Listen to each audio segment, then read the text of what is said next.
I'm going to call this meeting of the Ottawa-Carleton District School Board, 3rd of June budget meeting to order. And I want to begin by acknowledging this meeting is taking place in the unceded territory of the Algonquin Anishinaabe people and to thank them for their stewardship on these lands since time immemorial. In accordance with the Municipal Conflict of Interest Act, does any board member have an interest to declare? Hearing none, I'm going to remind everyone to share any conflicts of interest that arise with board services in writing after the meeting. Do we have a mover to approve the agenda? I see Trustee Blackburn, seconded by Trustee Lee. Are there any changes to the agenda as presented? Seeing none, all those in favor of the agenda? And that carries. That brings us to delegations for this evening. We have, to my knowledge, no delegations this evening.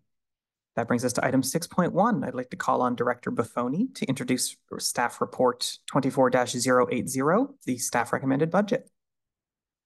Thank you. Through you, Madam Chair. Good evening, everyone. Just like to turn this over to our Associate Director, Giroir, and Manager, Madam Waite, and to thank them for their tremendous efforts in preparing the budgetary discussion this evening.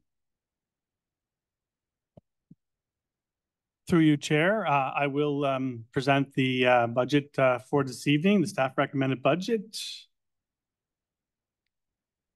First, I'll do the agenda. So we'll talk about the purpose and context of the budget. I'll talk a little bit about the current education funding model, comparative budget to last year, some changes in the operating expense, which drives where the dollars went, and some net enveloping to show where funding and expenses are a little bit in conflict with each other. Capital, then I'll talk about some of the investments that we're recommending we make in this budget, and then I will open it up to questions. So the purpose tonight is to present the staff recommended budget for 24-25 school year. So the budget landscape, I've said this a few times, but most new revenue that went into this budget was related to Bill 124 or collective agreement obligations. We lost $1.2 million in bridge funding that we were receiving last year. We also lost $2 million in PPF offsets that we were using. And we also have a little bit of pressure in temporary accommodations that we didn't have in the previous year, or at least a little more pressure. That being said, this particular budget is not looking to make specific cuts in any areas. We do have some pressures and investments to be addressed. But overall, education is still underfunded to the demand. And we recognize that, and we like to make that comment about the landscape.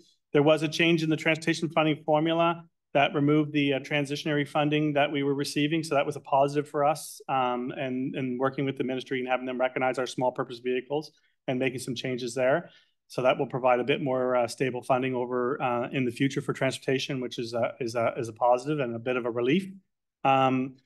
Some of the same things that we talked about in the past with the advocacy papers and through previous budgets: replacement costs, special needs, cybersecurity, mental health, and capital investments continue to be challenges for this board. And inflation and the financial health of the district continue to be challenges that we have to manage, and those have not changed. So I'm not going to present the new funding model. I did that last committee of the whole budget, but I thought it was important to include it in the slide presentation here for those that didn't attend the last presentation. So the comparative budget summary, I put this up there because I wanted to show where last year in 23-24, our revenues were in the $1.1 billion range, and this year they're in the $1.169 billion range. And you kind of think in your head that that's means that we got a whole lot of new money, but that's not the case. And when we go through the changes in the operating statement, you'll see where those funds were required to be dedicated to. So the first slide talks about changes in staffing costs, and in particular contractual and ministry required changes. And so the first $49 million went to that area of the budget. So that was non-discretionary items that we had to fund. The second $1.7 million went to staffing changes that we made throughout the year last year that carry forward into this year. The third went to some changes in the academic staffing that you previously approved. There were some minor adjustments to the extended day program. And you'll see this later on, but some recommended staff initiatives. So I'm going to talk about them later on. But there was $2 million there. And the seconding is somewhat net neutral. And so you can see $58 million chewed up $69 million of the revenue that we received in the first part of the budget. Next slide. So these were some changes on the operating cost side. And you can see some of it was, again, flow through amortization costs. You do see the increase in the Student Transportation Authority there in revenue, but the expense was there as well. So it's really a net neutral for us. So the changes in the operating costs were $8.4 million in net. Oh, sorry. I'm going to go back in case anybody wants to see that slide. I was talking about it, but I didn't change it. But those are the changes in operating costs. Like I said, a lot of them were statutory and not things that we had the option to divert somewhere else. My apologies, Mr. Chair. Can you be closer to your microphone? Oh, sorry. A lot of those were things that were not things that we had the option to move around. You'll see again some of the recommended operating initiatives, but you'll see that later on when I put them all together and for discussion. So the total operating changes were $9.7 million. So the total cost change to the district is $68.2 million, which is why we are presenting a balanced budget. Yeah, I'm sorry. Thank you. So, yeah, no, the arrow. Yeah, but you have to point it, Mike. There we go. Perfect. There we go. So here's the net enveloping. So you can see where the core funding is coming in and then the recommended expenses. So you will see a bit of a positive in instruction, but it's a little bit of a misleading number because it's in other parts of in the netting out here. But you can see that special education is chewing up some of our available resources in other areas. You can also see transportation is still chewing up some of our funding in other areas. Facilities, that's a little bit of a false story because $2.2 million of it is related to portable moves and some of it's related to community use that we provide for our facilities. So it makes it look like it's chewing up more of our resources than it should from that perspective. Then you can see, but overall, all that nets out to zero, which is why we're presenting a balanced budget today. Capital, $127 million in capital funding. In general, we don't have the same pressures on the capital side as we do on the operating side. So next slide. So here is the big slide, and this is really the slide to talk about the investments that we're recommending in this budget. We're recommending an investment of $350,000 in elementary program review. We're recommending $240,000 in 3 communication disorder assistants. We're recommending $60,000 in speech language pathologists. We're recommending $120,000 in occupational therapists. We're recommending an increase of 10 EAs for $620,000. There is some SIA offset to help with that funding. We are also recommending a senior disability management coordinator. And I just want to talk a little bit about why this is in this investment slide. And the reason that this is in this investment slide is because we are not paying our folks who are going out on disability leave for various reasons properly. And we have a serious overpayment problem that is basically causing our neediest staff to have to try to pay back $5,000 and $10,000 overpayments at the same time that their salaries are being reduced because they're going on disability. And so we have an obligation to administer that paperwork in a more effective and proper way. Not only does it take a burden off the members themselves, but it also takes a burden off the payroll staff who are trying to collect this funding. And oftentimes these receivables we can never collect, because oftentimes some of them don't ever actually make it back to work. So we need to hire someone to deal with the more complex cases associated with administering these files. And we also need to change the way we're doing business. And this position will allow the clerks themselves to input that leave directly in the system and ensure that we make the appropriate adjustments to their pay records in a timely manner so that we don't run into these overpayment problems like we have in the past. The next two positions are both payroll related. And for the same reason, I don't know if you remember, but we were in serious jeopardy this year of not making our payroll commitments to our employees at one point in time. We had to rely on borrowing staff from the Catholic Board to meet our obligation.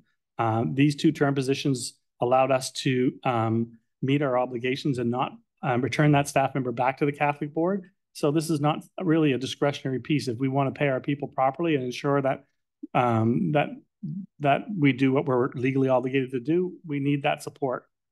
And the last one is the Indigenous trustee, which is a small amount of money, but it's on the slide here for your approval. So the net of all that is about $1.23 million. And so those are the investments that we're recommending in this staff recommended budget. Next slide. And so I just wanted to show you for your information some of the changes in the PPFs, or now Responsive Education Program grants.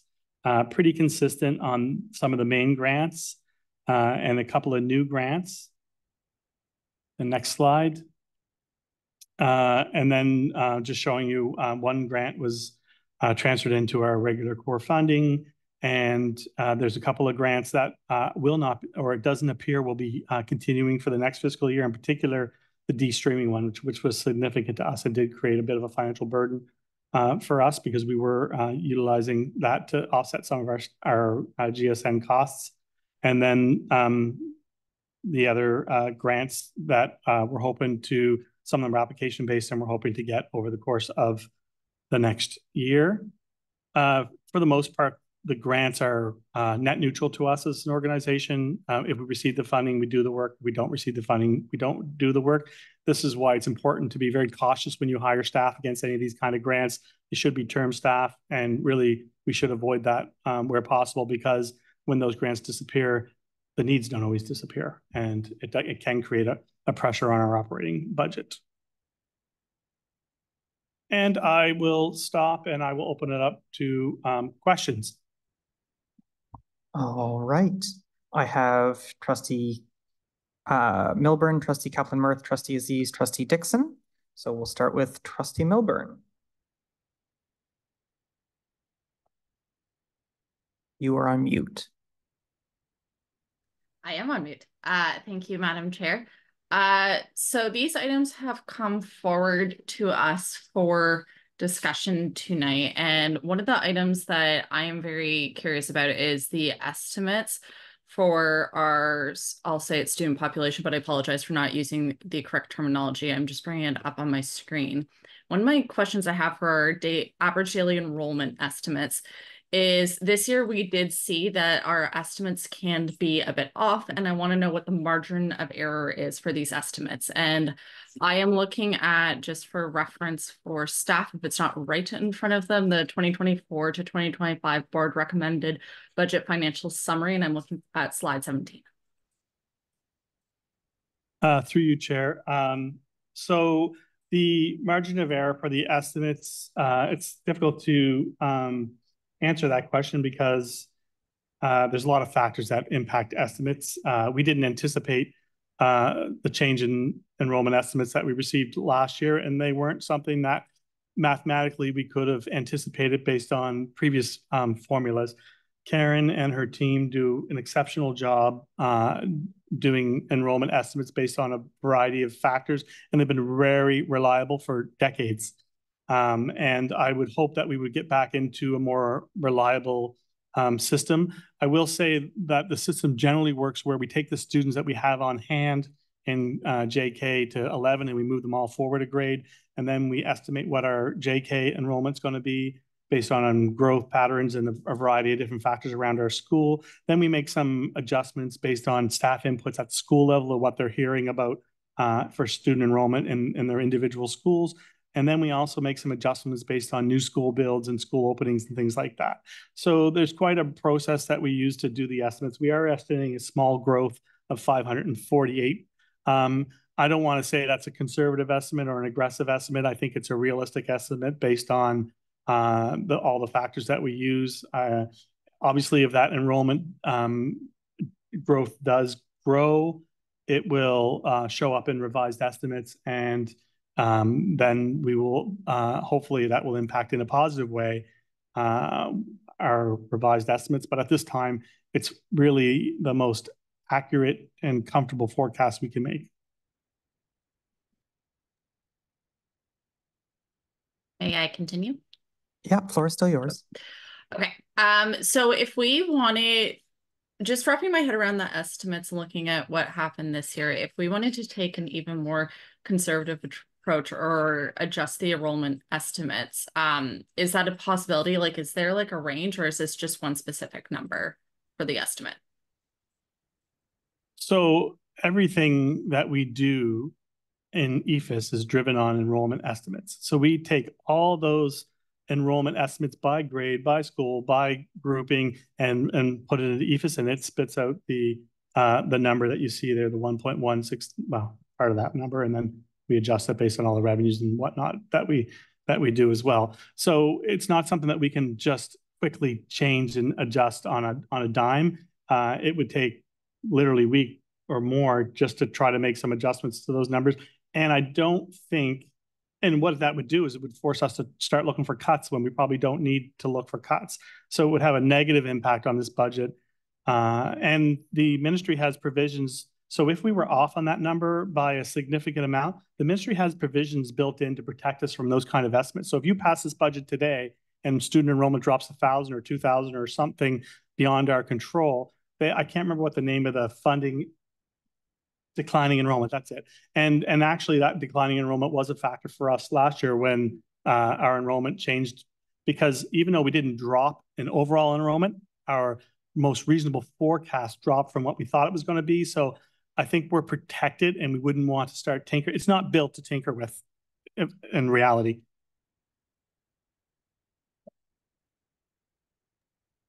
Okay, I am sure I have more questions, so I will probably go back on to the speakers list at a later time. And then just to confirm, is this a matter for discussion tonight or a matter for recommendation? Because I'm happy to move the recommendations if it is recommendation night. This is just a matter for discussion. It is not going on the floor this evening. Just wanted to confirm. Okay, I am good for now for my questions. Thank you very much, Madam Chair. That takes us to Trustee Kaplan-Murth, and I've added Mr. Wong to my list.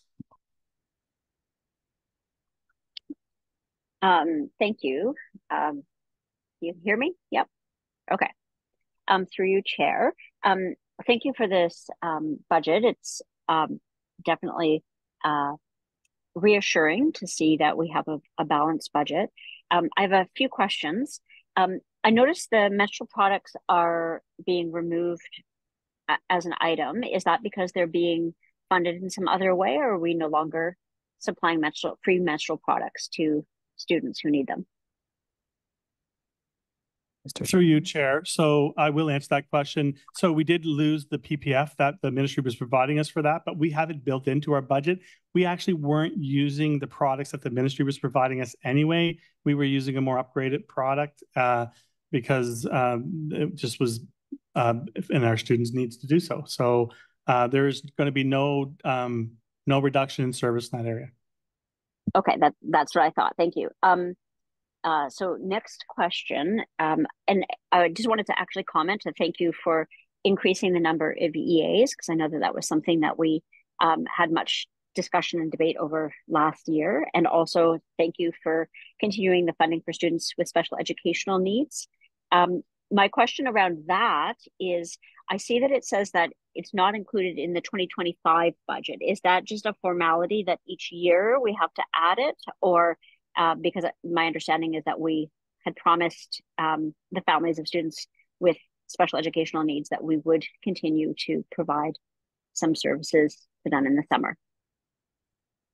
Through you, Chair, I'm a little bit at a loss. Where did it say that it wasn't provided in the 2025 budget? Oh, on the document that you sent us, I have to find the page, but under items highlighted as REP funding for summer 2024, but not included in the 2025 budget. Oh, okay. Yeah, no, I understand exactly what you're talking about now. Yeah, yep. I know exactly what you're talking about now. Okay. And so those are the PPFs, and those ones in particular are basically use it. So we do have to apply for some of them, but the one you're talking about in particular is transitionary funding for the school. And are you talking about the mental health one? There's two of them there. Summer learning for students with special education needs. Oh, totally different one. So that one's continuing. The summer learning program is funded separately. That's a different pot of funding received from the ministry, and it's contained in the budget as funded. There's no reduction in service, no changes to that at all.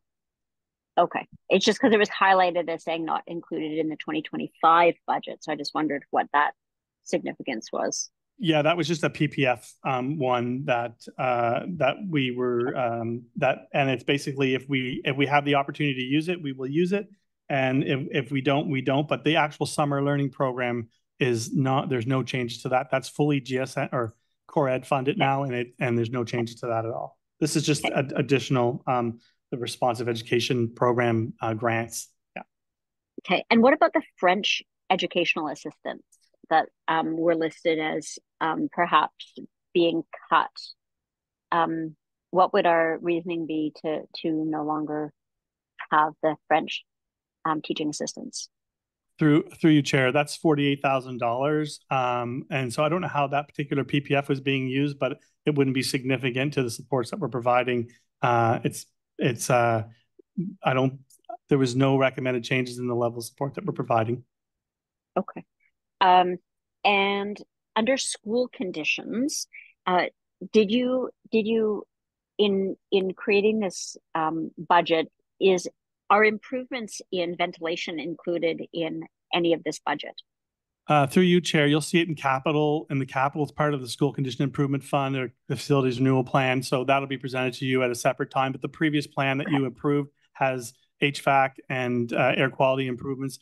And one of the key areas I hope that we're going to be able to progress this year is a bit of cooling, additional cooling, because it's been weather patterns and changes in weather patterns has been an area that has been a concern of our schools and our students. And we were doing some work towards that pre-pandemic, but then HVAC obviously became a higher priority based on need. But we do hope to have a better balance of investing in both HVAC and cooling systems over the course of the next 2 years in the facility renewals plan. And you'll see a new one presented through the course of the next school year on the recommendation for the next 2 years. Perfect. Thank you. And question, are we still under ministry supervision regarding our finances? Through you, Chair, we absolutely are still under ministry supervision, and this budget doesn't alleviate that scenario. The reality is probably we should be recommending a surplus budget to you to get ourselves in a better financial position. But given the demand in the system, it's just not feasible for us to find those kinds of savings at this point in time to recommend a surplus budget. So at some point in time, we do have to try to find efficiencies in the way we do business, but that's a longer term approach to the organization to find those kind of efficiencies. Okay, thank you. And I think this is something really that Trustee Milburn was already touching upon, but I'm just wondering because I know that every autumn we find that our estimates are inaccurate in terms of enrollment, and then that affects our funding. Do you have you built into this, the possibility that we will have lower enrollment than we estimate, just in terms of not being caught off guard? Through you, Chair, we didn't build in any kind of cushion for a reduction in enrollment, but as I mentioned earlier, there is a declining enrollment provision. So if that kind of situation did happen, the ministry does provide some support for that area.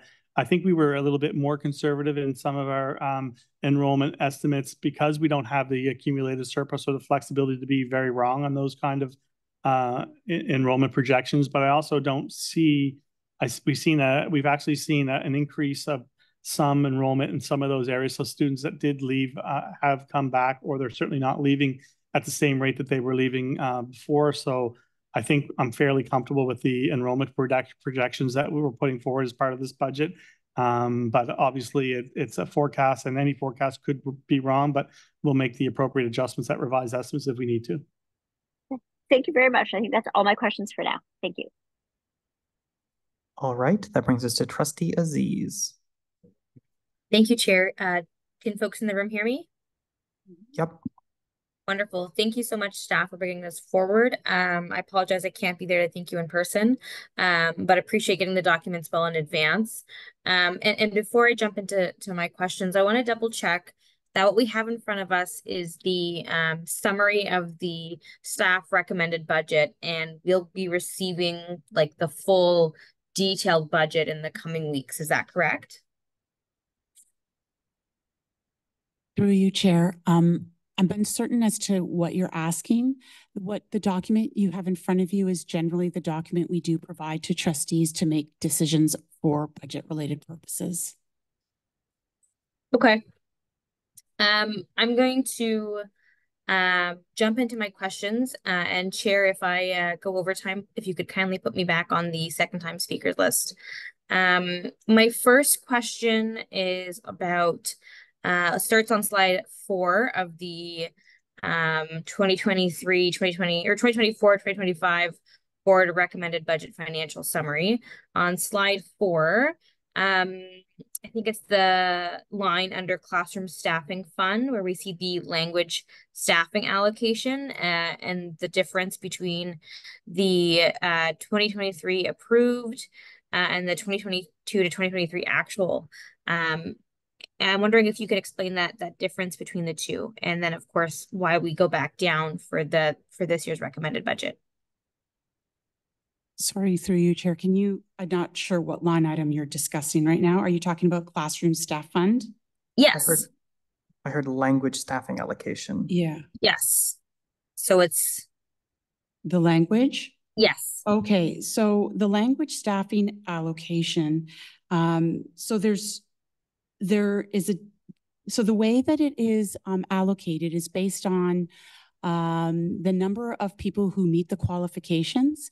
And as a first year ESL learner, you are entitled to more funding than you are as time goes on, because the thought process behind it is as you move through the program, your English second language skills will become stronger. And so the funding will decrease as the time you're here, or the time that you are able to receive that funding. This is based on the number of pupils who are eligible for it. And so if those number of students go down, then the funding goes down. If the number of students who are eligible go up, it goes up. So it does fluctuate with the population of the schools, or of the population of the district that comes and has available or is able to qualify for that. So it is not unusual to see fluctuations.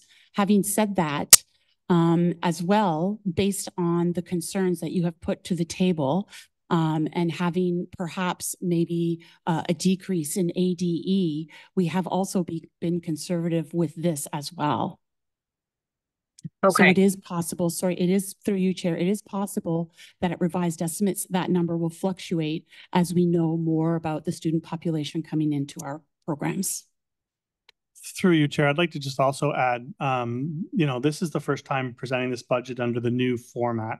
And you're going to notice that there is another line item called language supports and local circumstances allocation, right? And there was a 0 allocation there in 2023 and 2024, but in 2024, 2025, there's 12 million. So there are going to be some adjustments in those pots. As we sorry, back to the mic. Oh, sorry. There's going to be some adjustments in those pots. It's not an exact science, and as General Manager mentioned, it's driven by a lot of factors, student enrollment being probably the predominant one. Absolutely, and I appreciate your patience as we all try and get used to the new the formula titles and the heading. So I appreciate Manager Terry's explanation. In the line exactly below, we see a similar fluctuation. I'm wondering if that's a same circumstance where the funding is based on the needs of the students, or if it's related to that lower enrollment that was discussed earlier, or both. You, Chair. So the language staffing allocation, that is basically line by line, pretty similar. Having said that, though, the local circumstances staffing allocation has readjusted to move some things down to other areas. So as Associate Director Giroir mentioned, some things will have slight fluctuations because they've reallocate, instead of putting funding in just one line, they've reallocated to smooth it out so it more fairly represents where the money should go. And so in this case, we're seeing that. I can't right now give you the exact details. I don't have that in front of me, but it is a smoothing of funding to ensure that it is flowing into where it should be going instead of just one line item. Having said that, though, what you will see is if something in one area has gone up because of that, another area will go down, or vice versa. So the net change will be 0.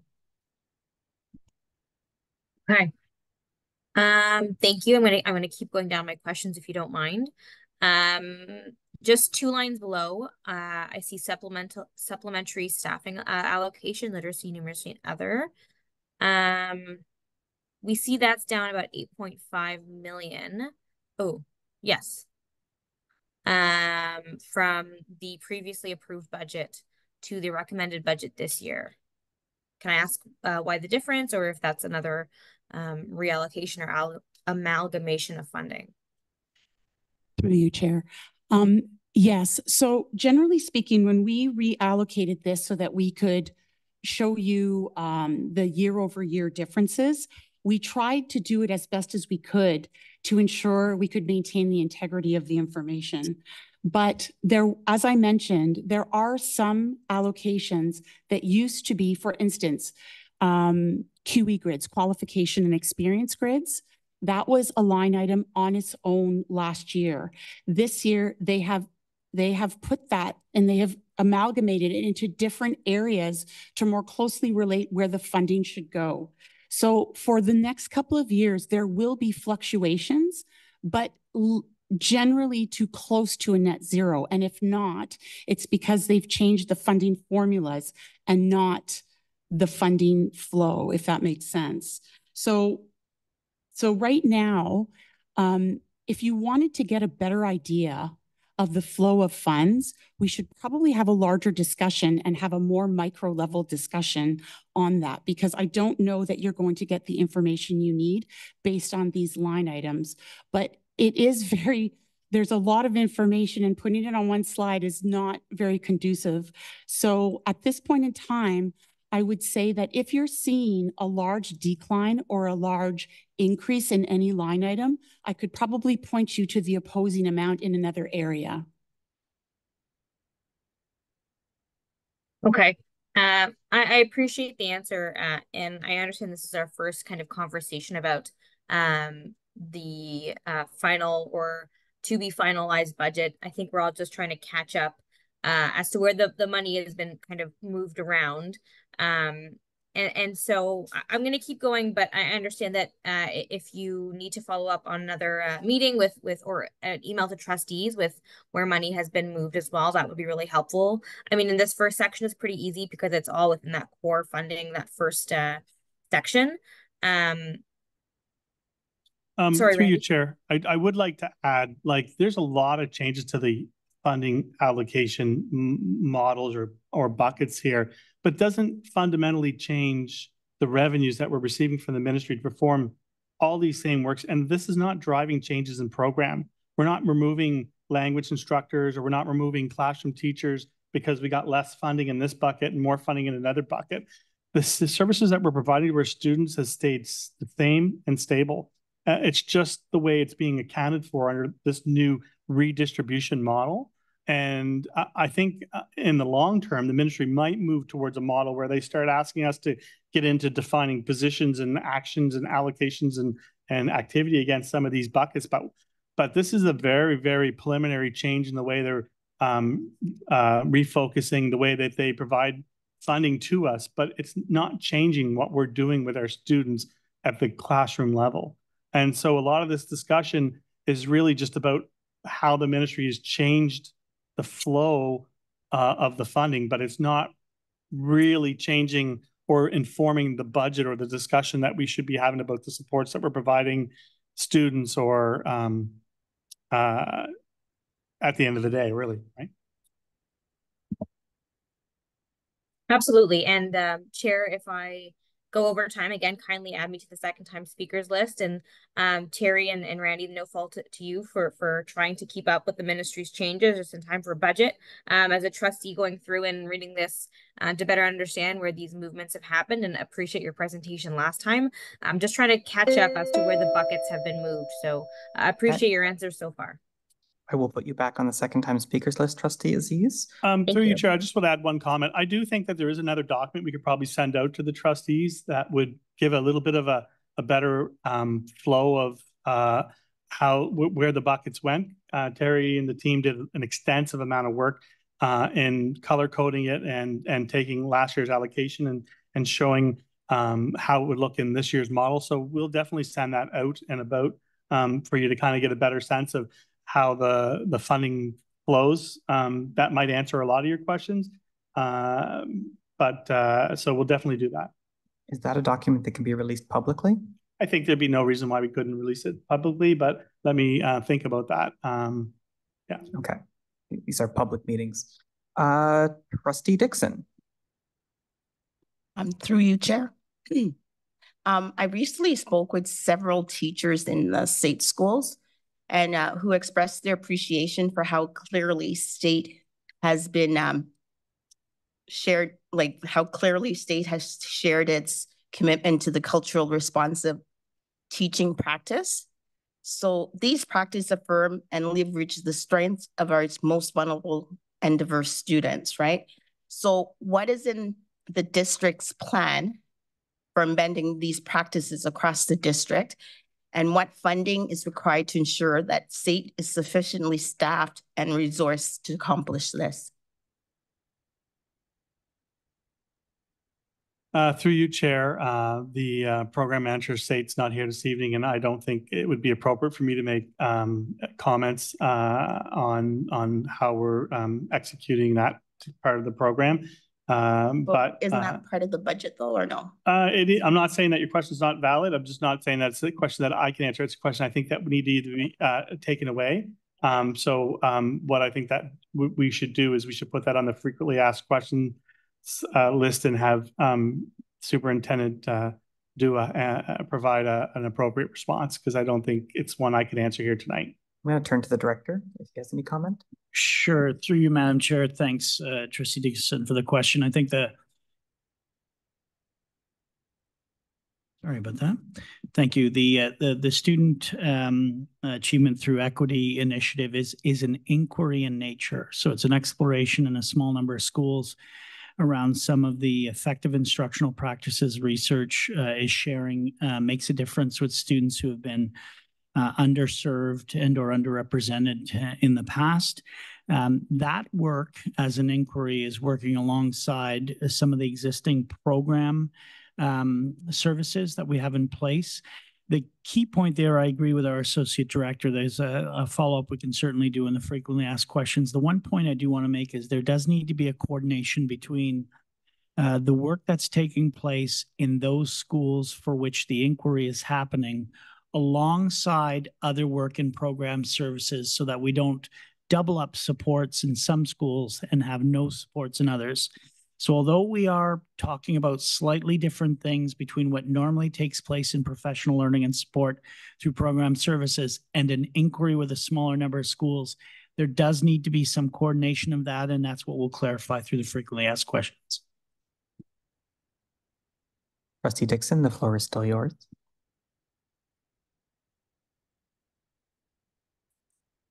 Sorry, Chair. That's it. I'll just go back on. I just want to hear what other questions being asked before I ask my last question. Okay. Thanks. I have Trustee Wong followed by Trustee Bell. Sorry, not Trustee Wong, Mr. Wong followed by Trustee Bell. Mr. Wong.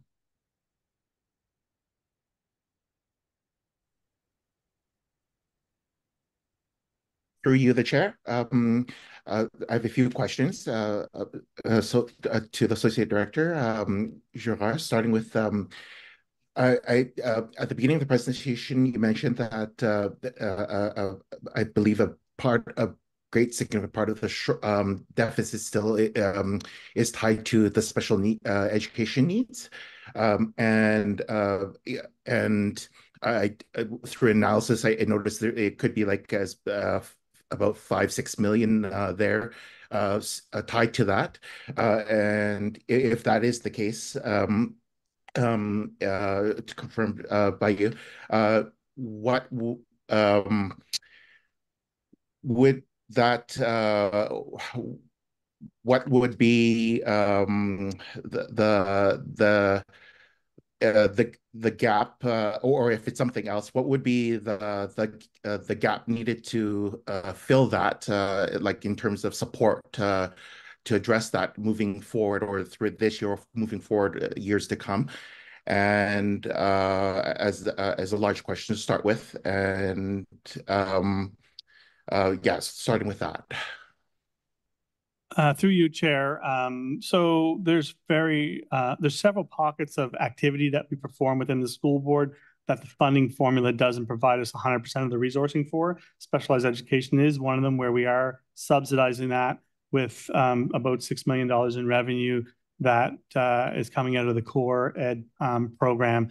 And so that's part of the reason why we need strong advocacy from different groups to lobby the minister to provide better funding formula support to close those gaps, so that we can invest more funding into the resources of that activity. So you are correct, but the only solution to that is additional funding from the ministry to close that gap.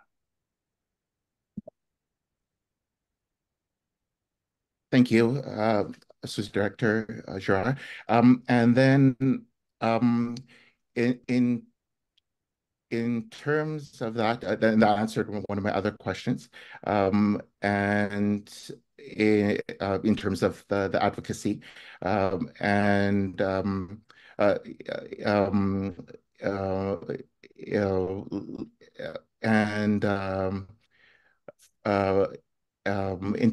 perhaps later on, if anyone wants to add more to that, what could be done further in terms of the different stakeholders, like bringing back to, say, even to the SAYAC, because we have so many different stakeholders, and even OCASC, of what we can do better to help advocate for that, and at different levels and associations. And then moving on is in terms of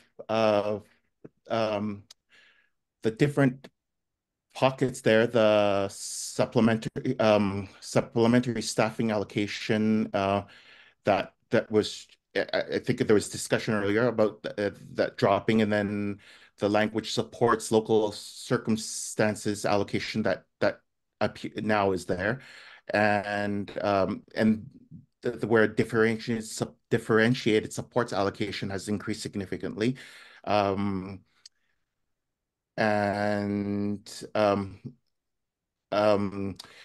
also, I'll put them all at the same time. And also, Indigenous education supports allocation has significantly decreased. Is that due more to the funding model changing? Through you, Chair. So actually, the funding model for Indigenous funding changed in 2023, 2024. So the old model did have a larger financial allocation to it, but it was also covered a different variety of tasks. That's part of the bridge funding that they gave the school boards that went away in 24-25. But they strengthened the barriers around the envelope of funding so that they specified exactly how they wanted us to spend it in the future. And so there's really actually been a small increase in the amount of Indigenous funding that is enveloped only for that purpose now. So there's really been no reduction in that from this year to next year. And so some of the other areas I think also relate to what I was talking about. Like if you look at page 5 of the core education funding, we received $955.997 million in funding from the ministry for 23-24, and this year we're receiving 983. There's been no reduction in funding from the ministry and overall, but like I said, they just redistributed it in the buckets a little bit differently. And so it might make you think that there's a reduction in services or changes in what we're delivering, but that is not the case. Nothing's changing in the services and activities that we're providing our students. It's just being formatted differently. So I wouldn't be so concerned with swings in each one of those individual pots, at least at this stage of the game. The ones that I kind of pointed out to you, transportation, that was actually a significant change because they actually increased the funding formula and gave us more resources to meet that need. But throughout the rest of the, they didn't give us more money. Most of the money that we got was dedicated towards Bill 124 and collective agreement requirements. So we didn't get funding for inflation, although they might say they gave us 2.7% inflation on these core factors and those core factors. The reality is they took $1.2 million of bridge funding. We got some additional pressures associated with temporary accommodations. The reality is they pretty much gave us the same money that they gave us this year, plus the salary increases. And that is the reality of this board, which is why it's actually it was hard to present this balanced budget with a few recommendations for investment because there's no new money. There's no new money. We're in a little bit of a tough period as far as financing from the Ministry of Education. We kind of knew we were going to be in that spot over the last couple of years. The fact that they invested so much in Bill 124 and raises to the educators, you kind of see the writing on the wall that wouldn't leave much for additional investments in education that would actually impact students at the student level as far as some of these other activities that we're trying to do and for teacher growth or growth in other areas. So the reality is that this is one of those budgets where we're lucky that we're not making reductions to service levels to our students, given the inflationary factors that society's faced over the last couple of years since COVID. Mr. Wong, you have run out of time, but I'm happy to put you back on the speakers list if you want to speak again. Just raise your hand again and I'll put you back on it. I have Trustee Bell followed by Trustee Scott. Trustee Bell, you have the floor. Great. Thank you. Good evening, everyone. Wanted to express my significant kudos to the team for doing a Q&A document. I read through it. I think it's an incredible document. It really helps with transparency for our board. So I wanted to say thank you for that. Many of the questions I'm going to ask tonight are bigger questions than probably could be answered off the cuff here. And so I'm hopeful that they'll be added into the Q&A document. The first one is, how are we preparing a balanced budget if funding hasn't kept up with inflation? So what gives, I guess, is what I'm trying to find out in layman's terms. And how is that affecting the classroom? So I heard your answer just now, but I'm hopeful that you can maybe spell it out a bit more within the Q&A.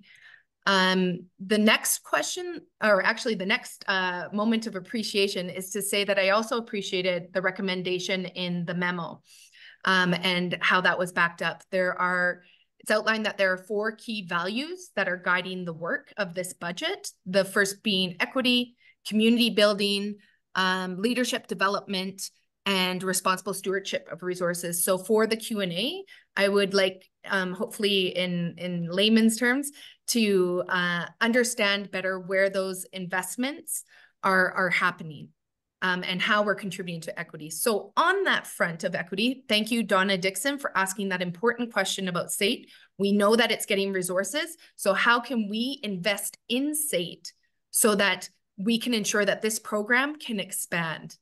This is an absolutely incredible program that's showing results. Related to that equity chapeau, what are the key asks from the Indigenous Education Council? What are the key asks this budget from SEAC? What are the key asks from ACE? These are the things that I would really like to know as a trustee. What have they seen give the greatest impact? And so what are they asking for to make a real difference? I'm happy to go back, but on the list. But before I do, and for the Q&A, I'm curious about the roadmap. Is everything in the draft roadmap fully funded not fully funded, but funded within this budget? I know that it's a 4-year document. I'd like to see the response. And also the human rights report recommendations that we received this year. Are those funded as well? And how are they funded within this budget? And then I guess when it comes to environmental sustainability on our strat plan, how can we demonstrate that we're investing in sustainable environment? 7 seconds left. My one question that maybe you can answer tonight: what are the next steps on the advocacy docs? That's it. Whoa, that was speedy fast. I hope somebody is a good note taker. Thanks, everyone.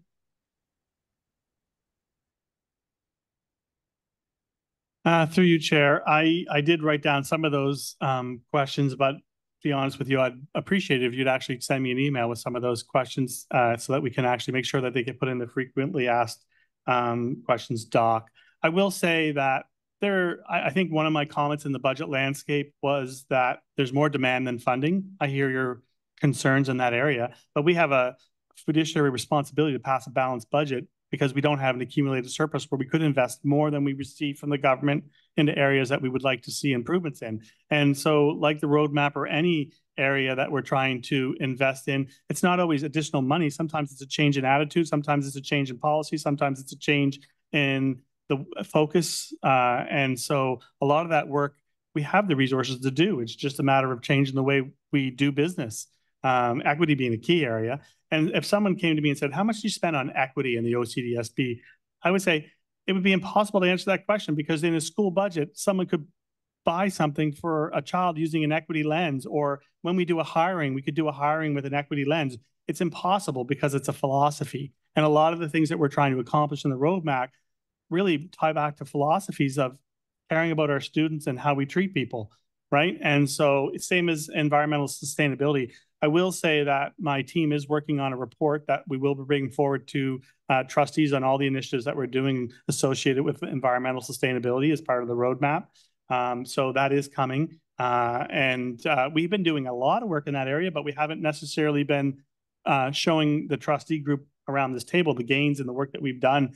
And there is a lot of it. And so sometimes it's just recognizing what we are doing really well in some of those areas, and just highlighting where we're actually making gains and achievements.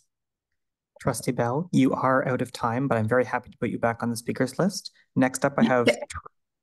The only question that wasn't answered was the one about the next steps for the advocacy documents. Thanks. Oh, through you, Chair. I'm not the chair of the Advocacy Committee, but I do believe that the next steps would be for trustees to engage their members of Parliament, the MPPs, and maybe start a letter writing campaign, work with the SEAC and some of the other groups to see, this is now the work up and out, right, of our organization. So I guess I would put the challenge on you as trustees to start to do some of that advocacy work with the groups that might be able to influence the government in funding some of these areas of the school board and making positive changes to the funding formula. That's the hard work, but that is the work that will make real change and impact our ability to provide more resources in those areas to our students. All right. I have Trustee Scott, followed by Trustee Lee.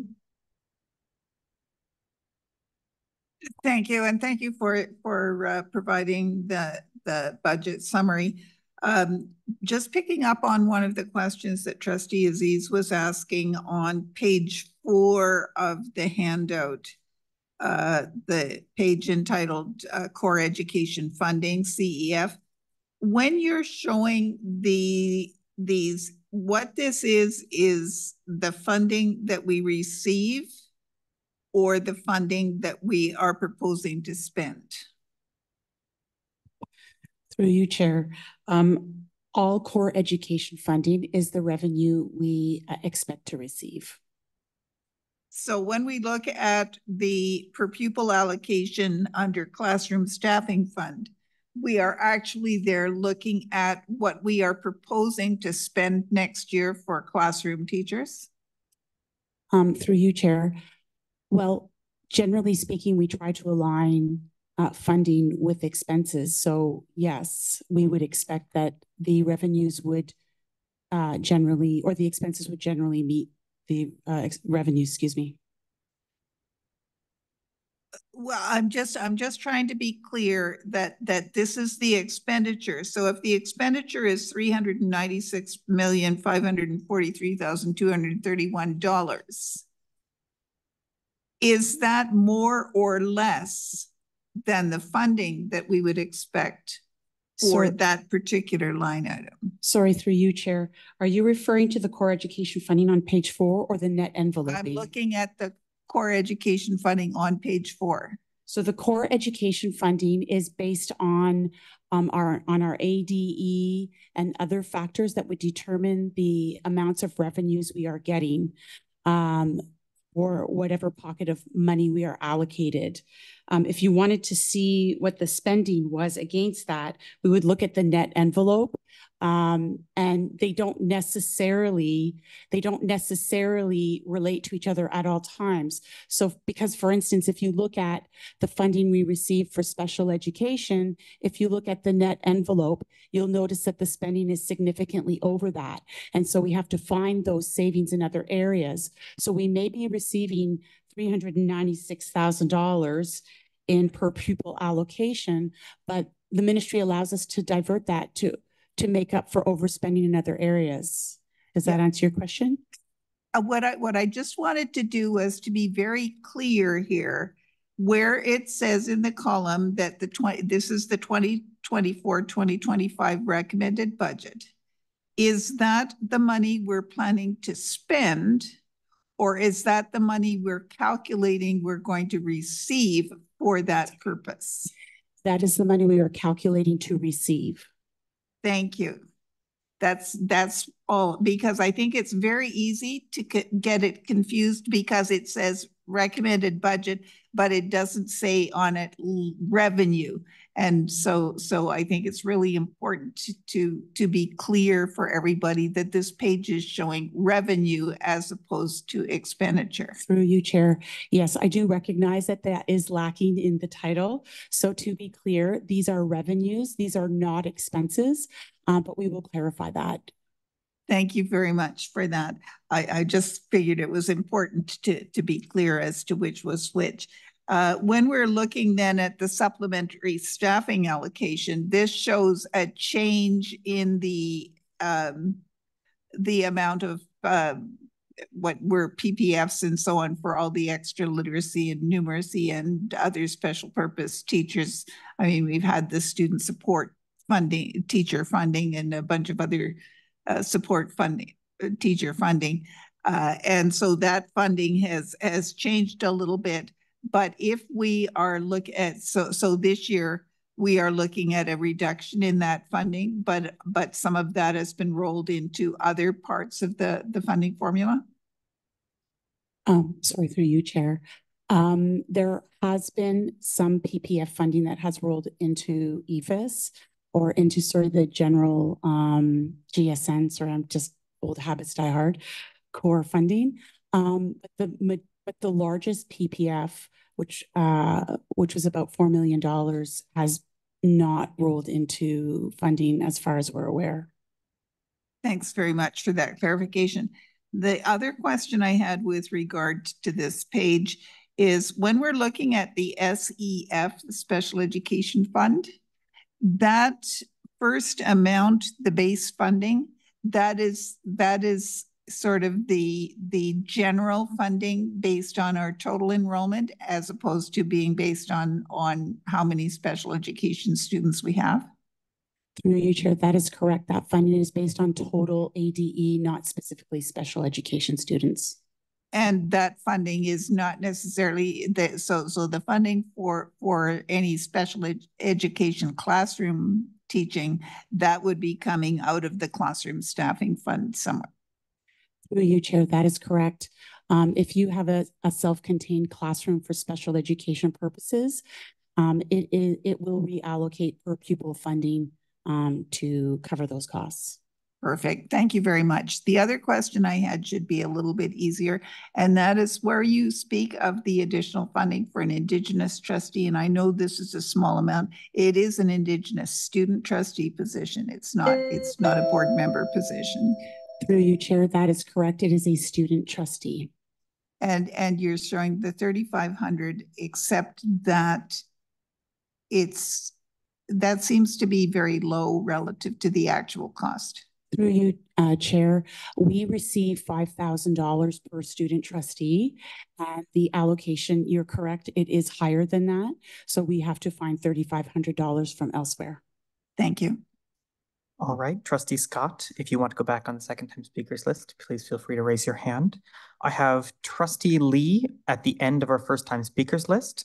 Seeing no other first time speakers at the end of that, I'll go to Trustee Aziz for the second time speakers list. Trustee Lee.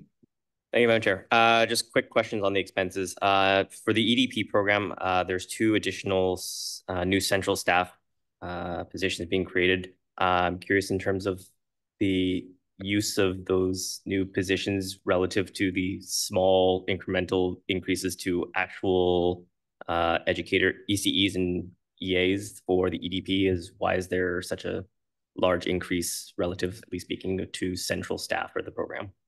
So through you, Chair, I really would feel uncomfortable answering specific questions like that. I think Julie Sear, who runs the program, should probably address that. Having said that, I would like to remind everybody that the EDP program and ITP program are self-funded and don't use any school district funding. But for specific reasons for increasing staff, we can add that to the QA and we can refer that to Julie Sear for answer, I think. And then the other 2 staffing positions, the discretionary staffing positions, I guess maybe the director might have better answers for that. But there's a new general manager for program learning innovation, but 2 corresponding decreases in system principals. So I'm guessing that position is kind of to cover those decreases in system principals.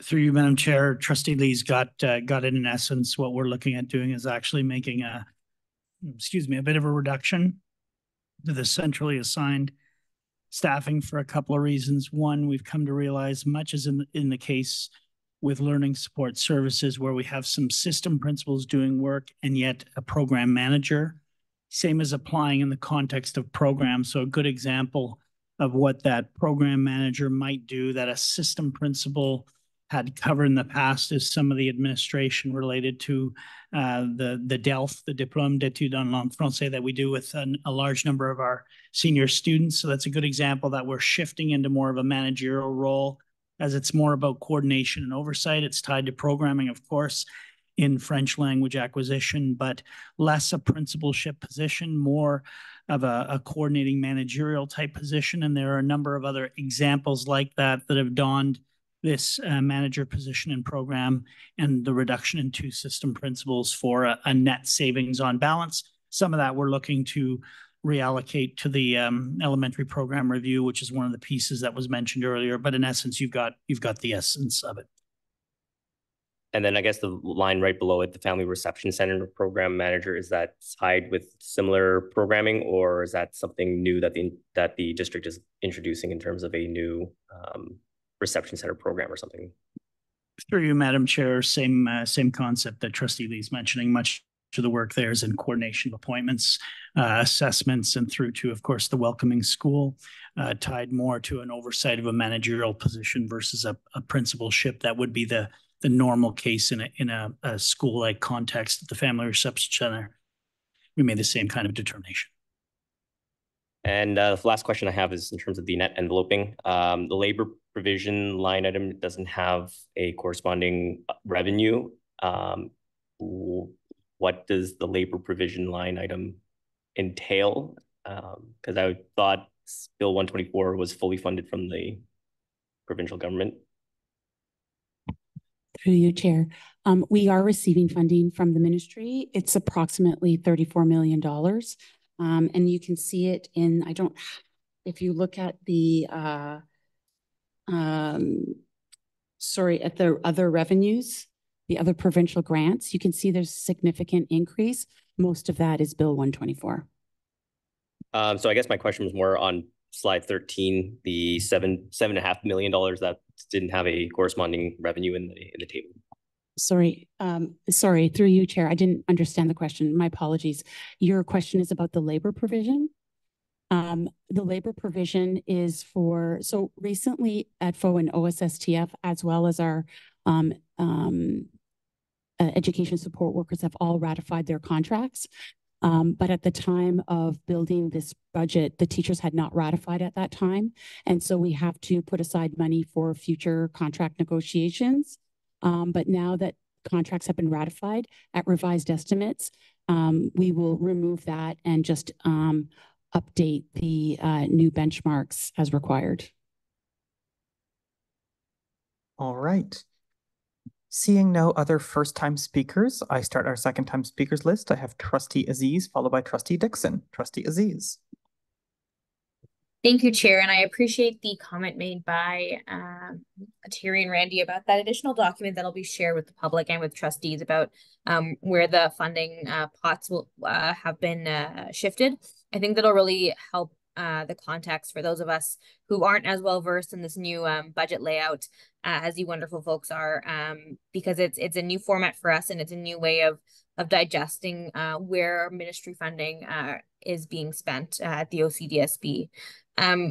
With that in mind, I'm going to ask a handful of remaining questions and hope that the rest will be clarified with that adjacent document. I'm looking at the rural and northern education allocation funding on slide 5 of the budget summary document.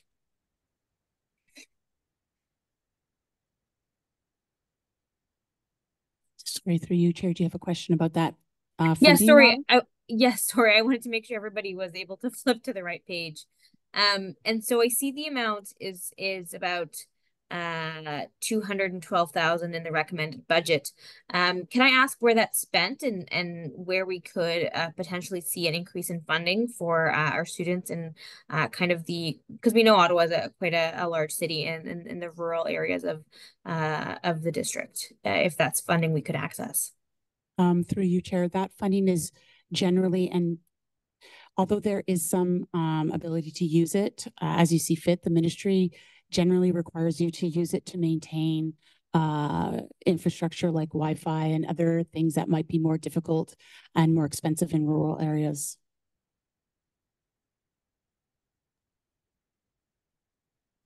And is that something is that what would be considered a PPF? Is that a separate funding that could be applied for in the future for additional upgrades or other needs that our students could benefit from in the rural pockets of Ottawa?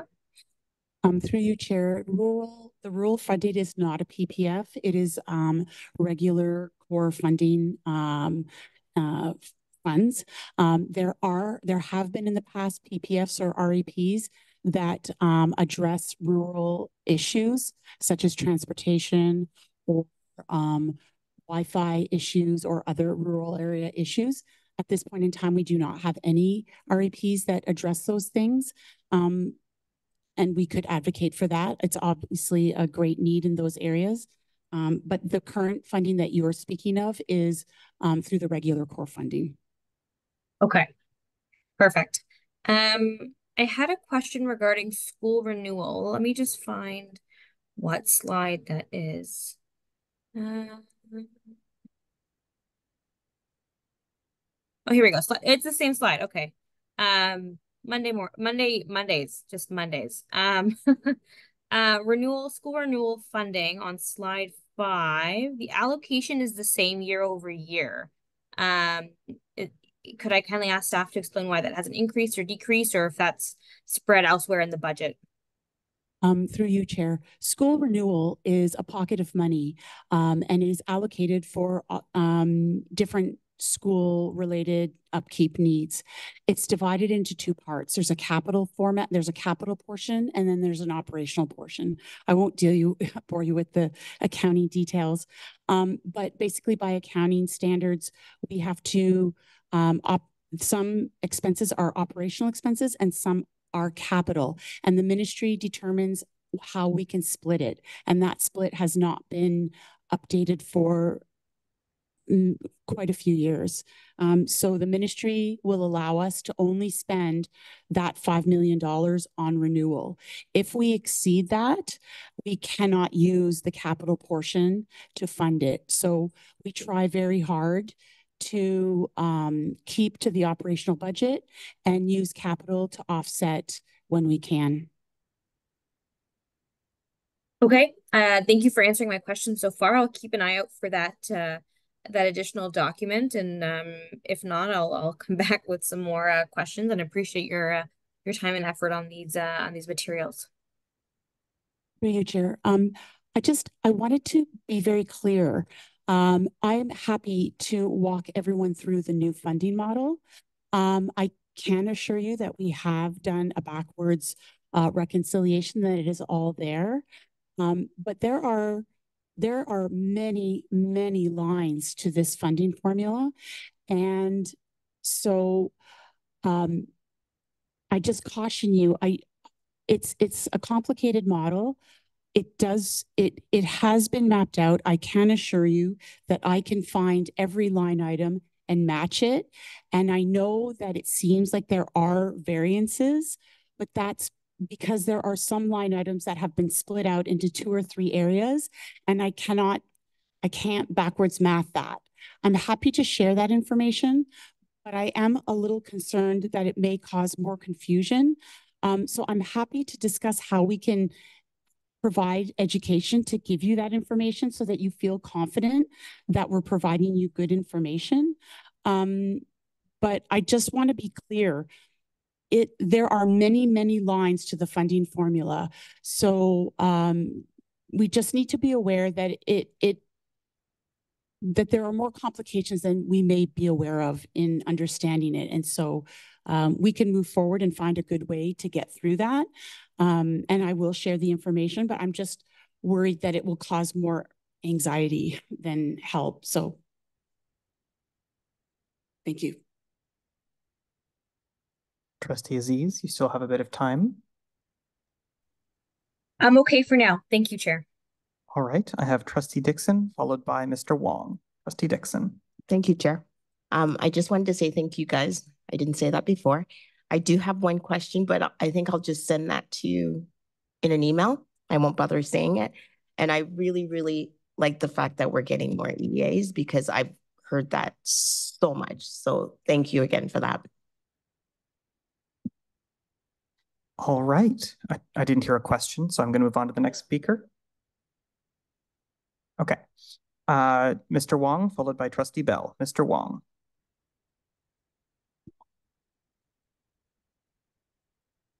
Through you, the speaker.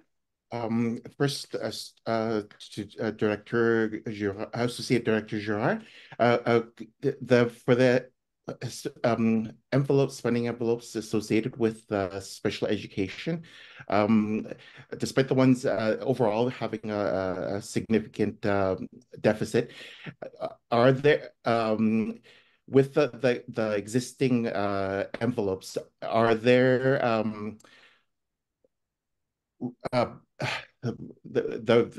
with the pressing needs of the special education requirements, have any significant amount of monies been borrowed from other portfolios to address those the needs to understand better? So is the shortfall even greater than that amount identified? And then the next question would be in terms of the significant deficits for that we have in terms of special education. Do we have any knowledge if other school boards across Ontario are having this common issue, and how significant and remarkable are they? Is it like basically across the board? And third is what are the fiduciary legal duties or mandates of the Ministry of Education or provincial government in addressing the special needs education from this perspective of these deficits or the programming, the requirements that are, I believe, normally something equity-based issue, if not very much from a historically, nationally, something that is mandated and with EDI, equity, diversity, and inclusion, it's very much, and most recently at the national level, legislation that was put into effect last summer, I believe something now mandated. And then fourth, a question to the leadership of the board. What would be the 3 key success factors in order of priority as a community of stakeholders having various leadership roles coming together to make a difference in assuring that the special needs requirements are met? Through you, Chair, I'm going to point you to page 23 of the budget binder. We'll talk a little bit about different pockets of revenue that support the specialized education or learning support services, which support those student needs. So we do spend more than just the specialized allocation or the grants that you saw on page 5, I think it's page 5. Page 5 in the special education area. But the reality is that we are overspending more than what the funds that we receive from the ministry in that area. And they do provide other pockets of funding to help support that area as well. But we are taking away from other parts of the GSN, the core ed fund now to support those needs. And I think part of that is about meeting our obligations under the Act to ensure that those students receive the supports that they need to be successful. I don't think there's an overarching policy or that you can say, you must do this, you must do that. I think it's up to the individual school boards to determine how they meet the needs of their students, because every school board has different students with different needs. Ours is different than the Catholic boards just in the same area. And I'm sure if you went to Thames Valley or another school board, the challenges that they have to face are different. We do happen to be in a city with a fairly significant population. We also are in a city with a children's hospital that deals with specific high needs cases, and that does draw a greater demand in this area and for our school board. And so we do have to work with our partners and trying to provide a continuum of care in some of these areas. I think from an advocacy perspective, if you want to talk about what can we do to make sure that we get more supports for students in those areas, it's working together and providing input and program review, which is going to specifically look at how we meet some of the needs of those students moving forward. It's continued advocacy work, it's continued partnerships, it's continued understanding of the need and finding the best ways we can meet those needs, sometimes within the resources we have, and sometimes changing the way we allocate resources, and sometimes asking for more resources. I don't think there's a simple answer to that question. I think that we continue to do that work, and sometimes we get it right and sometimes we get it wrong. But it's an ongoing process, and I know that the team is very dedicated in trying to determine the needs of the students that we have and that we're responsible for, and making sure that they have the resources that they need to be successful within the school board. Did they get all of your questions, Mr. Wong? Yes, it has. Thank you very much. Okay. If you want to go back on the speakers list, I will just feel free to put your hand up. I have Trustee Bell, followed by Trustee Kaplan-Murth. Trustee Bell. Just quickly reiterating my gratitude to the team. I sent off the questions that I've asked this evening, in particular, the ones related to equity.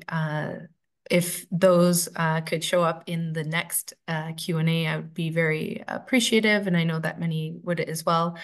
When it comes to hearing from our committees, Indigenous Education Council, SEAC, ACE, etc., PIC, it would be really great to hear from their representatives on what they see as their great needs, and whether or not they see those needs reflected in this budget.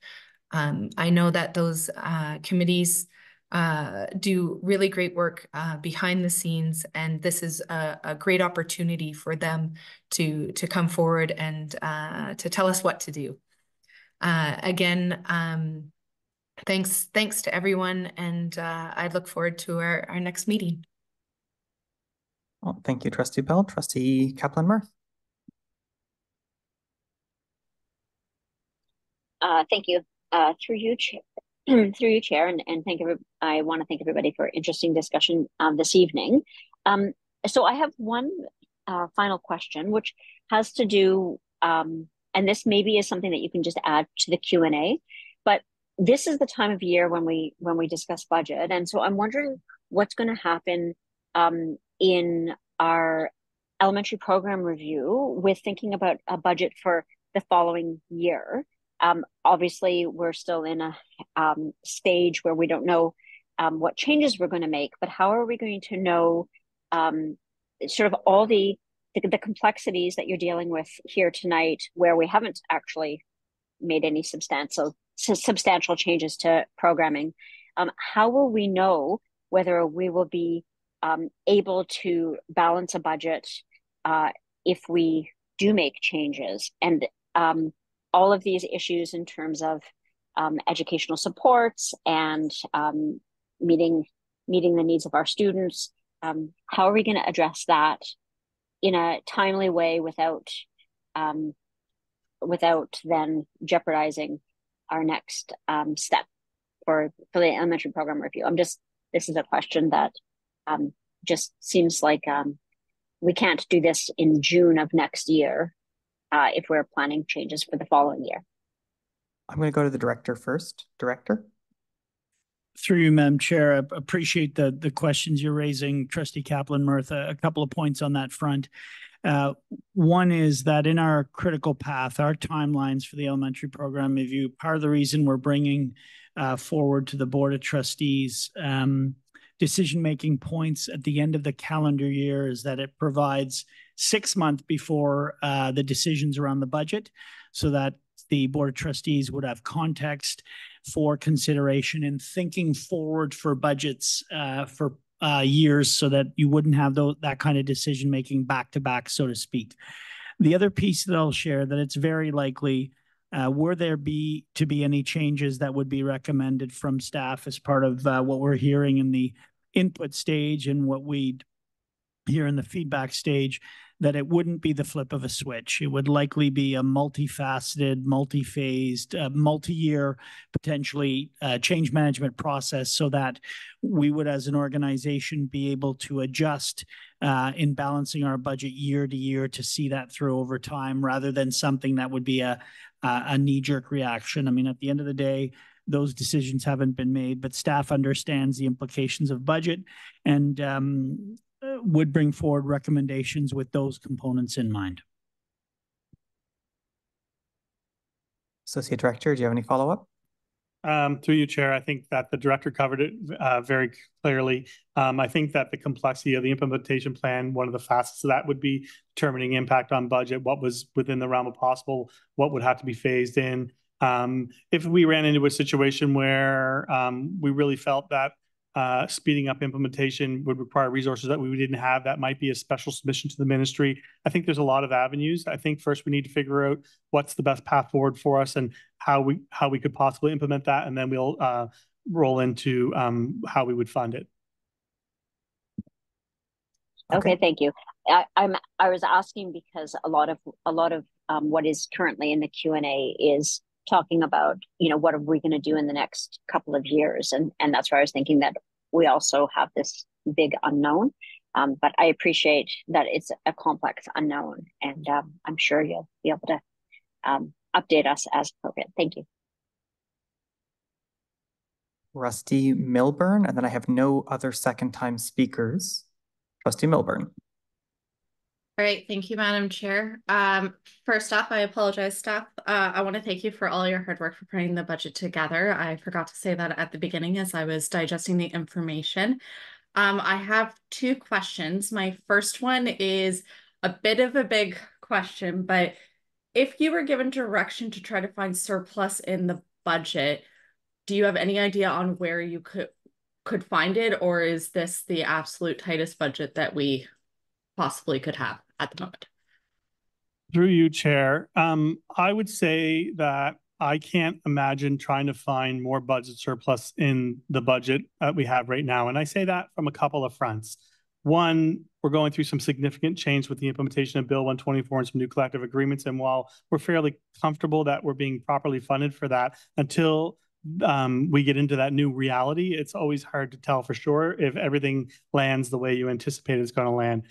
Two, we cut $19 million out of the budget the previous year to present a balanced budget. And three, we're still rolling out of post-COVID norms. And so the way inflation has spiked and some of the external factors that impact our risk levels are still out there. And so because we don't have that accumulated surplus as a cushion like most boards do, taking on more risk in this budget would not be a wise place for this to be. In fact, it would be irresponsible because we have no safety net. Our safety net would be ministry takeover. That's really what would happen if we zigged in the wrong direction when we should have zagged. As far as trying to, as I often use the term, shave the ice cube anymore, I don't believe there's any more ice left to shave at this point in time. And I think that we need to stabilize the organization a bit before we start moving forward with changes for looking for more efficiencies, which I really honestly don't think are there. I think if you want to find budget efficiencies, we need fundamental change to the way we deliver services. And we need to consider whether or not we're going to continue to support activities that we're unfunded for. But I've made those recommendations in the past and they weren't popular and they don't necessarily align with all the pillars that we stand for. So I understand that we have to sometimes make tough decisions, but finding more savings in this budget would be a very tall task. And I believe it would impact students. All right. Sorry, the director, you had a comment?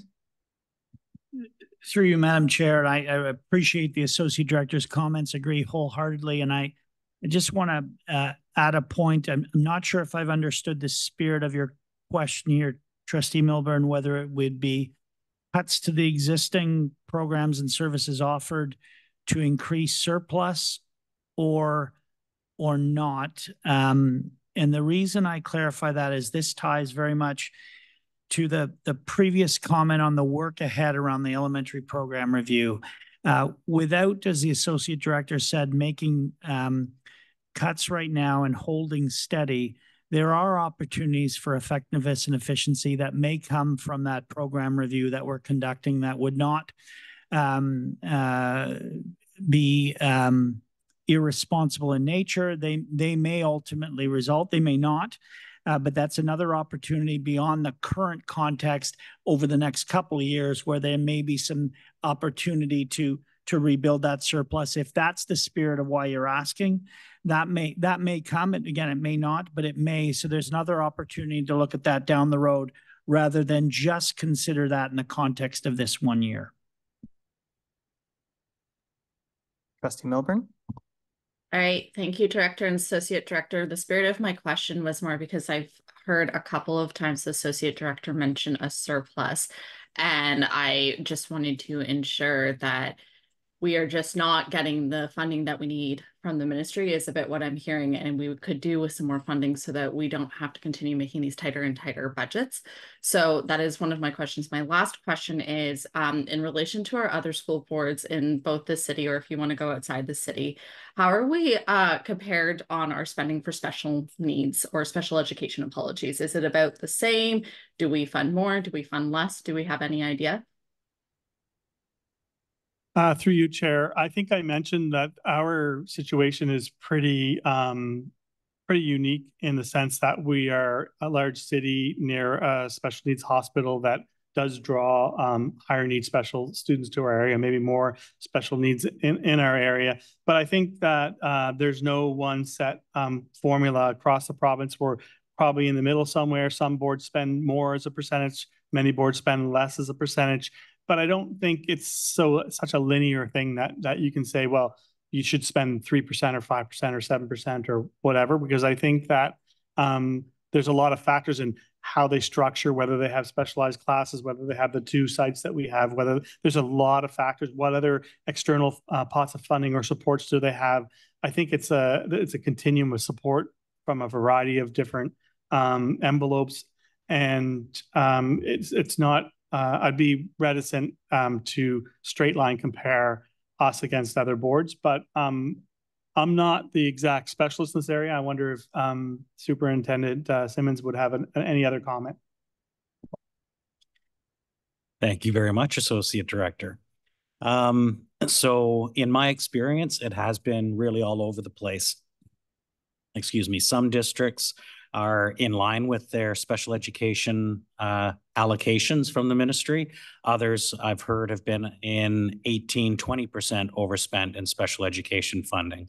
In my time in the department, we've had different varying levels of over expenditures in special education, but we have historically overspent, taking money from other pockets to support students with special education needs. And it has varied annually. Okay, so I understand it's hard to compare the two. I guess more my question was if it's a similar, like if there is any similarities between what our counterparts are spending in Ottawa, but I can park that question for now and follow up with more specifics. I think for now that is all my questions, Madam Chair. All right, that takes us to first time speaker, Ms. Robb.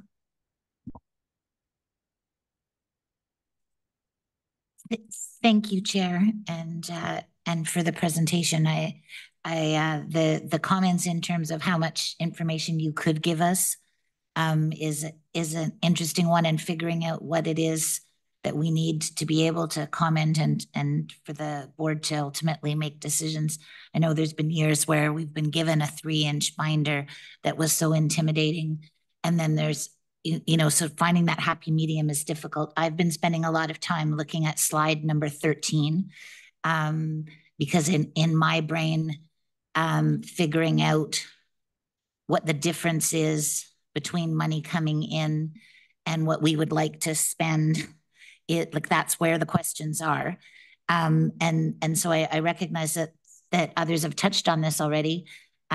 Particularly in terms of special ed, how much overspending there is between other boards.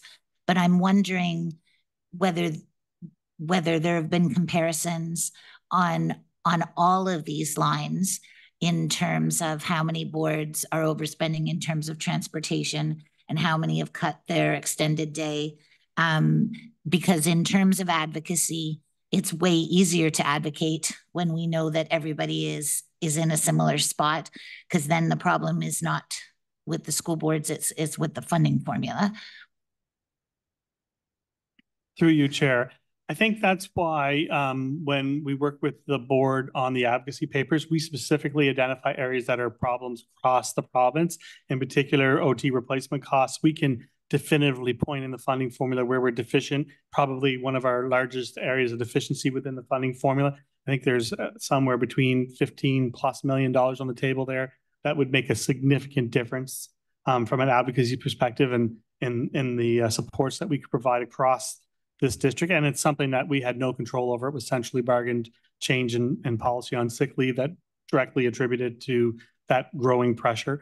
Transportation is another one that we 100% see impacts across most school boards. But the interesting thing, even with the OT replacement costs, the interesting thing is not all boards are impacted the same way. For example, if you can't find replacement teachers, it can actually create a surplus for your board. Doesn't mean you don't have a problem. It just means that it's not showing up in your balance or your financial statement, your income statement here, or your budget. But another board like us will have a huge deficit because of it. So it's not always, it's sometimes just about fixing the issue and not necessarily just about the money associated with the issue. But we do try to pick the areas where we feel like trustees and advocacy groups could gain traction. Specialized education absolutely being another one.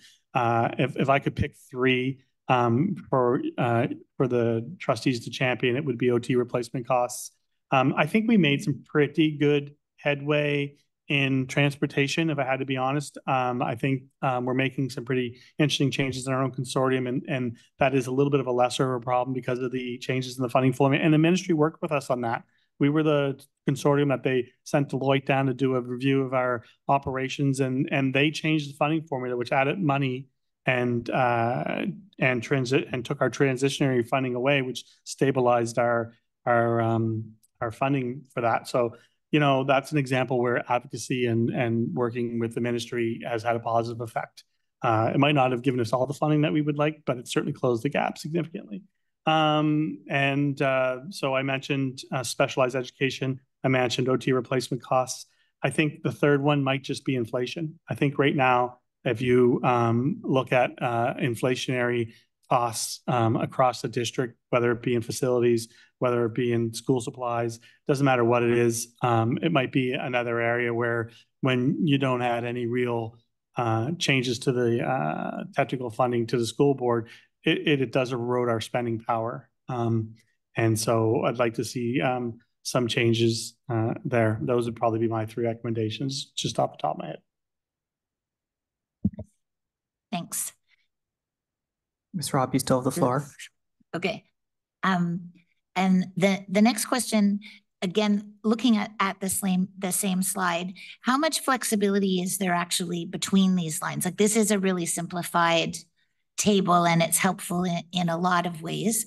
I'm wondering though, the category instruction obviously is an all-encompassing one.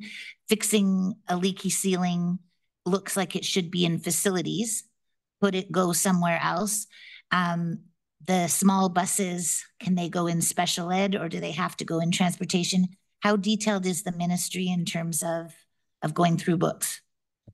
Through you, Chair, there's certainly some flexibility within those categories amongst, and I don't have the slide in front of me here today, but I presented it at the last committee of the whole budget where they showed the enveloping and how you could move funding amongst different formulas. They did put a 5% restriction in, but that wasn't something that would impact our board's ability to maneuver funds, at least for this particular budget, but it potentially could be a restriction down the road because you can see where the ministry is trying to go with some of the changes that they're making, and they may make it harder for us to spend money on a leaky roof if we're not spending the money on instruction or other categories.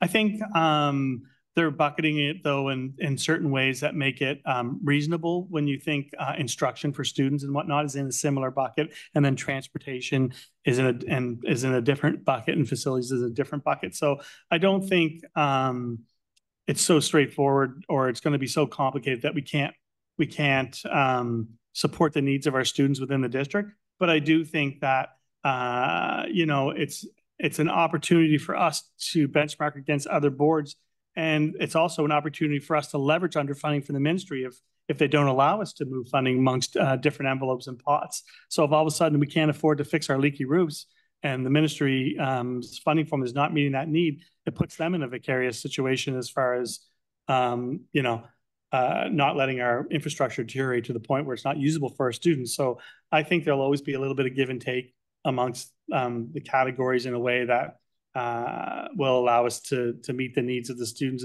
in the different areas. And I also think that you might get a spike in transportation, and then you would have to make some changes, whether those changes might be changing the composition of how you transport students, whether you change your walk distances. There's things that we can do sometimes too to control our expenses that we're probably obligated to look at as well if we're an outlier in one of those envelopes. So it's not all on just the ministry and new funding too, right? It's and that's one thing I think I did learn from all the work that we've done in the transportation sector over the course of the last year was there are sometimes different ways of doing businesses or different ways of looking at how we're delivering service, and changes that we can make that can have a positive impact on the outcome without necessarily additional monies.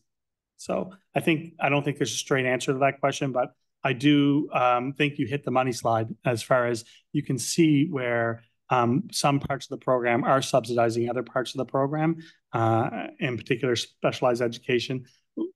and transportation and facilities in a learning environment. So you can see that there is some financial pressure in those envelopes for sure. And those are key target areas for us to consider when we do our advocacy papers, or we dig a little deeper into what might be driving those deficits. Ms. Robb, the floor is still yours. I'm good for now, thanks. All right, that takes me to second-time speaker, Trustee Scott. Thank you. I note when I look at the technical paper on all of this stuff that there are still a number of areas where the ministry only funds 50% of what they require us or expect us to have. And I guess the one that always stands out to me is that they only fund 50% of the base cost for trustees and student trustees. Are there significant other areas where the amount is much larger, where the ministry only funds half of what they tell us we should be spending? Through you, Chair. Off the top of my head, I can't think of anything specifically right now, but there are areas where they will only fund a certain amount and then they expect us to find it from other areas. I think another area we need to look at is, for instance, we talked about occasional teacher costs. Well, you know, they provide a per student amount. It's found in the per pupil funding model. So if our student body goes down, that funding goes down, but the absenteeism likely doesn't follow suit. So although I can't think of anything at the top of my head, and I probably there are several areas that I could point to if I looked at it, I think we need to look at how we're funded. Generally speaking, we are funded based on per pupil funding. And so when that student funding goes up, our funding goes up, but so does the associated classroom requirements, teacher requirements. We have restrictions from the ministry on how many children we can have in a classroom, and they fund us based on that. But if the student population goes down in a school, that doesn't mean that we have the associated savings with it. We still may need the same number of classrooms, even though a student count has gone down. And so it's not, so sometimes the funding is not relative to the need in the school because it doesn't meet the needs, as Trustee Scott is saying. So for instance, as I mentioned with occasional teacher costs, we are reliant on the number of students based on how we're going to be funded. But we also know that that is not how those costs are affected. They're not affected by the number of students we have in the system. And so there sometimes is a disconnect between the way they choose to fund us and the way those costs are incurred. And so I would say that is probably one of our bigger issues.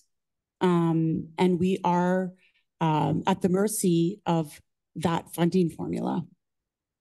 And the other one, I believe, was the special education technology funding. Although, has that been fixed in the new, this year in the funding? Because it used to be we had a chunk of money that we had to find ourselves before they would cover any of the rest of the cost. Chair, through you, I think you are referring to the claims-based funding, which isn't technology, it's equipment. But there have been some significant changes to that we're still trying to understand the implications of. There was an increase in, I believe, the per pupil amount, and I'm going on memory on this one, but there was also an increase in that claims-based amount from $500 to $5,000. So we are looking at the implications of what that will be for us moving forward into the new year. And there are a number of moving pieces on that one as things settle into what goes into something that is going to be the $5,000 mark. It says a single item. So what is going to be considered a single item? So still some work to do in that area, but it is, we're monitoring it closely. Thank you for that. I think those kinds of things are things that we also should be advocating for. It's not so much a more money thing, but it is be realistic in how you decide how much money you're going to give to school boards. Thank you. All right. So I see it's almost 9 o'clock. I'm going to ask if people want to power through or would rather take a 9 o'clock break.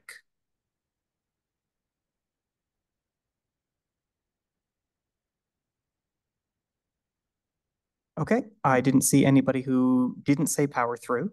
So you want power through? Okay, so we're gonna, sorry, trustee.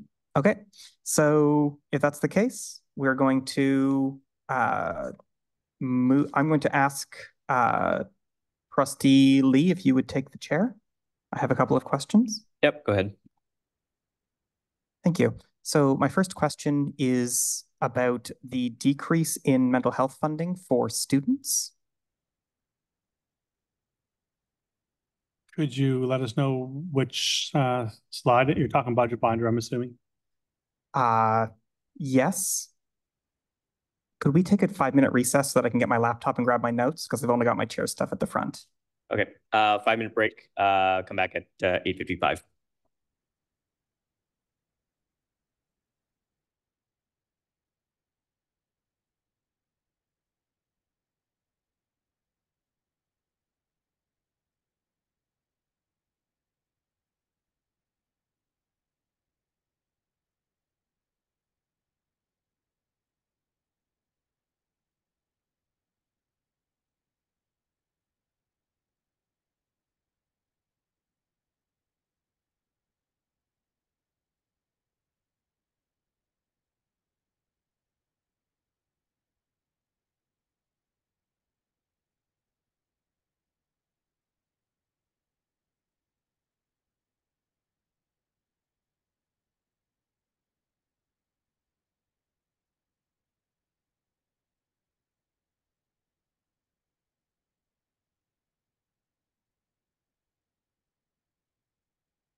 All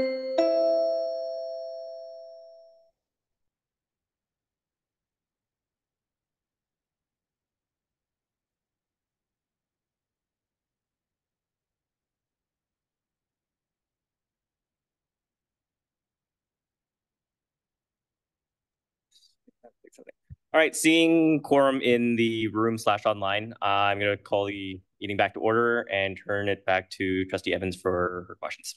Thank you. So my first question was about on slide 4, it looks like our mental health funding has dropped by about 25%. Could you speak to that? I assume it has to do with the reallocation, but if you could very briefly. Through you, Chair, yes, it is through a reallocation of funds. As I mentioned earlier, it's hard to do a dollar for dollar because they have reallocated funds to more closely mirror how they want it to be spent. So if you look at the mental health and wellness allocation, indeed, you can see it has gone down by about $700,000. But if you look at the student safety and well-being allocation, it's gone up about $1 million. So they offset each other. Amazing. So my next question was on slide 6. It's about the reduction in OYAP funding.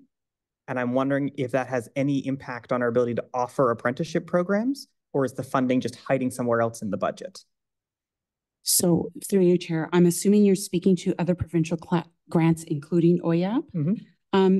That doesn't necessarily mean OYAP itself has been reduced. It's just that the overall other provincial grants have been reduced.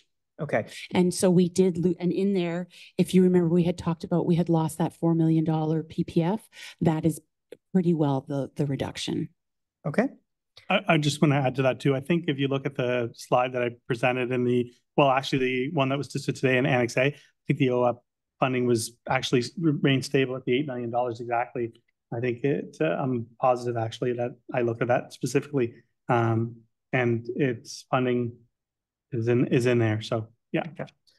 Still on the other funding pages, how much is the increase in tuition fees from an increase in the number of students versus an increase in the amount that we are charging? Through you, Chair, I believe it's pre-COVID, we had a significant number of international students. We saw a significant drop over COVID. We're now beginning to see an increase. Off the top of my head, there may be a small increase in tuition, but the significant increase is due to increased attendance. Okay. Still on page 6, you have $6.4 million listed in other revenues. Other revenues, $6.4 million or $6.8 million is not quite petty cash. Do we know what the other revenue streams are?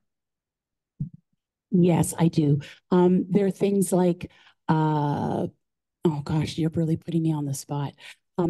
Yeah, so you know what, I'm going to give you a very high level and we can put it in the Q&A, but there are a lot of miscellaneous line items that total $200,000 to $300,000 that collectively make up a large sum, but we'll add that to the QA so we can get that information to you. Okay, thanks. So on slide 13, there's a $2 million delta for transportation. Is that only for the programs that we are currently offering, or does that include the reinstatement of programs like the walking school bus? I rounded to 2, yeah. Oh, did you round? Round up. Quite around, yeah. So yes, so I'd have to check the OSTA budget. As you know, you said on the committee, I didn't know the walking school bus program was canceled. If that's something that we're interested in looking at, I think that's something we could probably work through with OSTA. I don't know what the cost would be. I don't know if we could find efficiencies within the OSTA budget within OCDSB services to cover it, but it's something we'd have to reach out to OSTA to work through. Okay. Also on slide 13, we're getting about $700,000 in interest. And I'm wondering, are those investments the school board has, or is that interest the provincial government is giving us for something else? Where does that come from? Through you, Chair. So we do pay interest to go back to many, many years ago, the ministry used to co-sign loans on our behalf, and they were called OFA loans. And the ministry has ceased doing that. They fund capital projects differently now, but we do have prior period OFA loans that we currently pay. So we receive enough interest. So the ministry funds us equally to draw down the principal and the interest. However, we do earn interest in other areas, but the vast majority, this is related to capital related stuff. Okay. Thanks. On slide 16, it seems like we don't have any contingency monies in the capital fund. Are we expecting to need any sort of other fund, or is there just give in all of the budgets that we have? Through you, Chair. So some of those individual line items have their own contingencies built in. For example, capital priorities, those projects have contingencies built in. Same as the school condition improvement or the school renewal funds. We have small contingencies built into them when we submit that plan. We also have the envelopes of certain types of areas like windows or HVAC or whatnot. And so if we were just feeling pressure in one area, we would just make some minor adjustments in another area. But we do have sufficient room in our capital envelopes to adjust as required. Glad to hear that. A couple of years ago, the board made the decision to slow the replacement of technology. Has that program borne all the fruit that it's going to bear? Slow the replacement technology and other minor tangible capital assets. Oh, so you actually that was a one-time savings. Mm-hmm. So we have reestablished the MTCA back to its original allocation. And I don't have the executive officer of tech services here this evening, but he is moving forward with a plan to increase technology investment across the district for sure. Okay. I'd love to know how much we're planning to invest in technology as an independent line item. Through you, Chair. If you look at page 5, you can see the MTCA amount has been added to that page. And that's only tech? Or is that all? Because I thought that included desks and other. No, the MTCA in here is the vast majority goes to BNLT for technological purposes. About 500,000 of that is for facilities for lease renewals, but the vast majority goes to BNLT. Okay.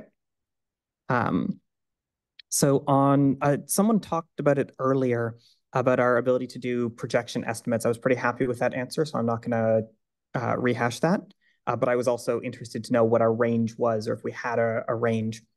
On slide 22, we talk about hiring 10 EAs under DEC initiatives, but that doesn't add up with the number of EAs that you're proposing to hire in secondary plus elementary.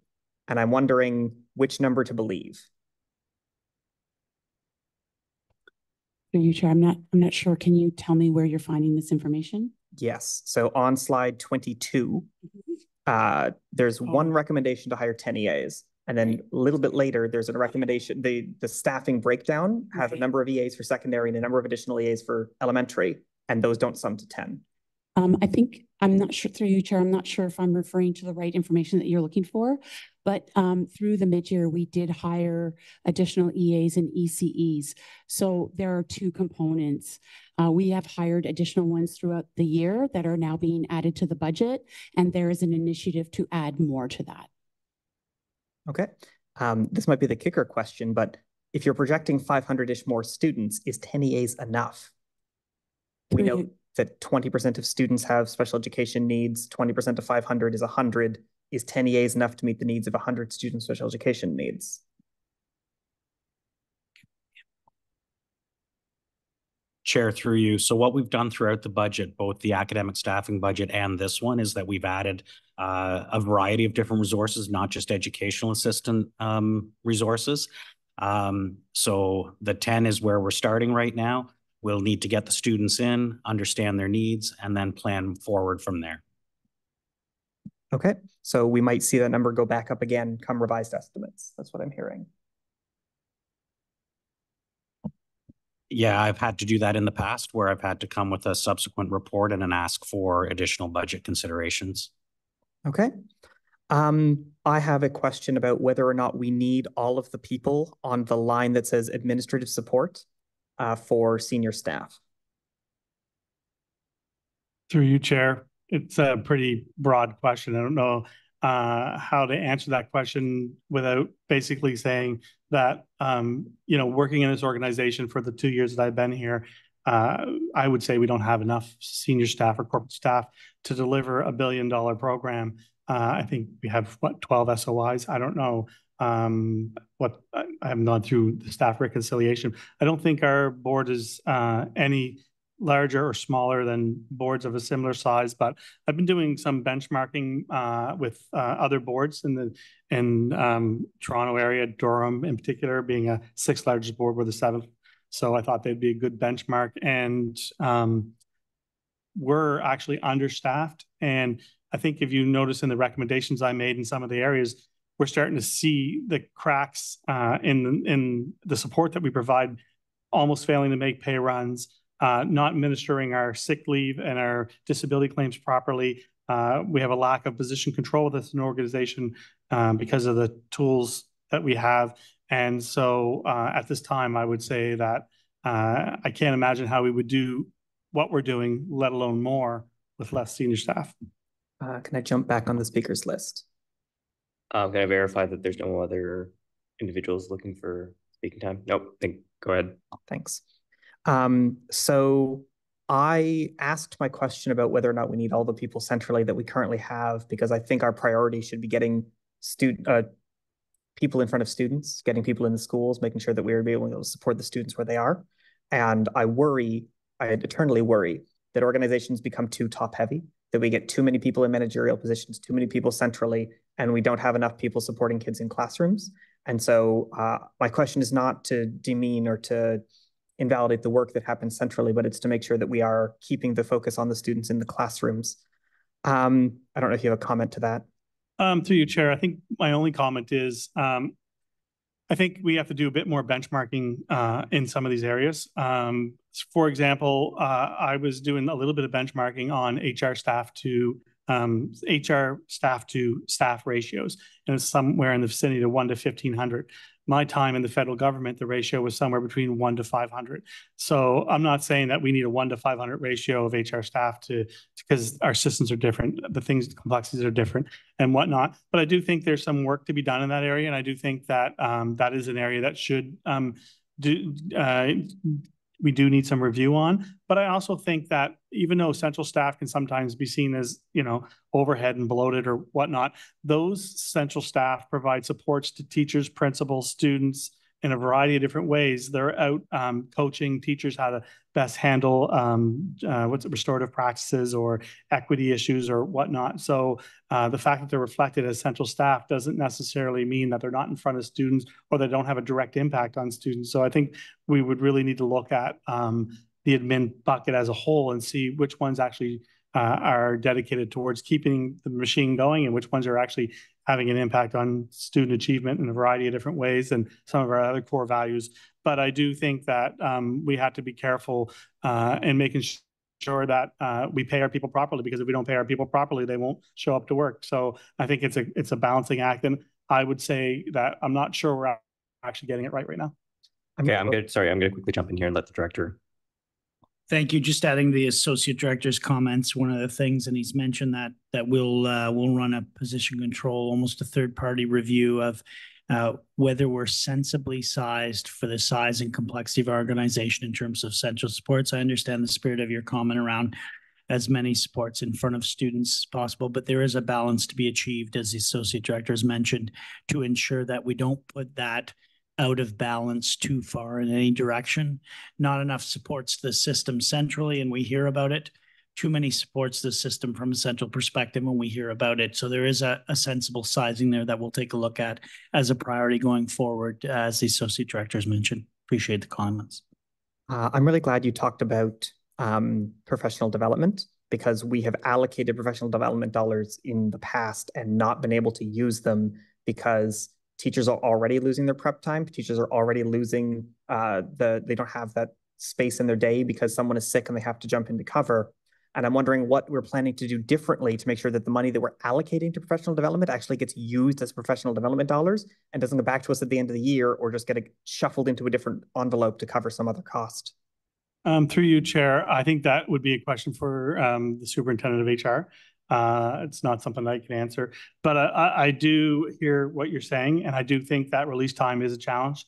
I think when you have OT replacement costs at 3 times what you're being funded, and it's a challenge to find teachers to put in front of students, and the reality, like you said, is it's sometimes more important to put teachers in front of students than maybe free up staff for PD time. So I think it's a delicate balance, and I do think that we are making some improvements in the wellness area that are showing positive results on our short-term sick leave. And so I think we're actually moving in the right direction in some of these areas. I think that, for example, the BMS training, I think we rolled out over 2,000 people were impacted by the BMS training that we rolled out. So we are finding ways to give people professional development opportunities through PA days and other avenues. And I think we've made some headway there. I know we have a wellness plan that is also, the lower we can get that number, or the more obviously we can do to get that funded,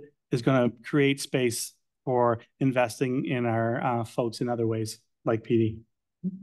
2 last questions. I believe I saw that the snowplow costs have gone way up. Do we have a guess as to why? Through you, Chair. Excuse me, our contracts for snow removal are based on certain levels of snow. And if we exceed that, we have to pay more than that. And so I think this year we're seeing, there wasn't as much snow, so we're seeing a fluctuation. But having said that, they're needing to use the funds in other areas. So we're not comfortable in reviewing that right now.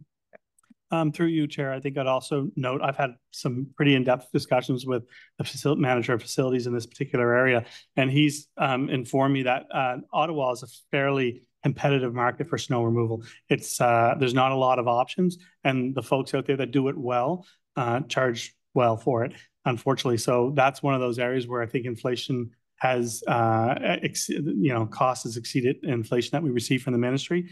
And in particular, some of our sites, because they're downtown or they don't have a place to put the snow, we require not only snow clearing, but snow removal. And that's pretty expensive. That's actually a more expensive component than just pushing the snow around a little bit.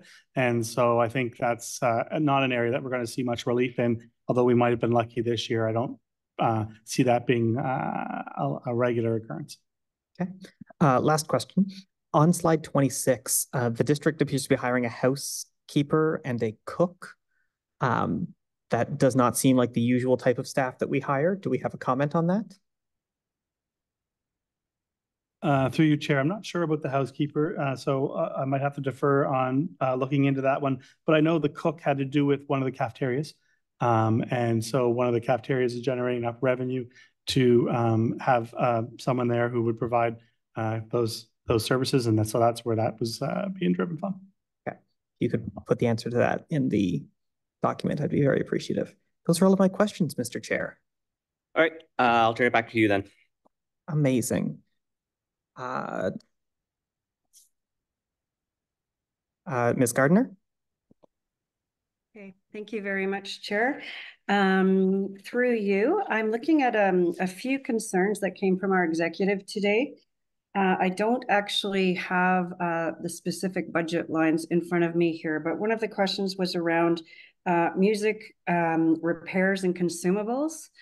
I just wanted to let you know that we are hearing from educators that they do not have enough instruments in schools, that they are, they were looking to do some fundraising for that, although I'm understanding that that's not actually the purpose of some of the fundraising that should be happening. So I'm just wondering if anyone can speak to that piece. Are we looking at, since we are looking at reestablishing in grade 7 and 8 anyway, instrumental music in a lot of schools, will that budget line be increasing at all?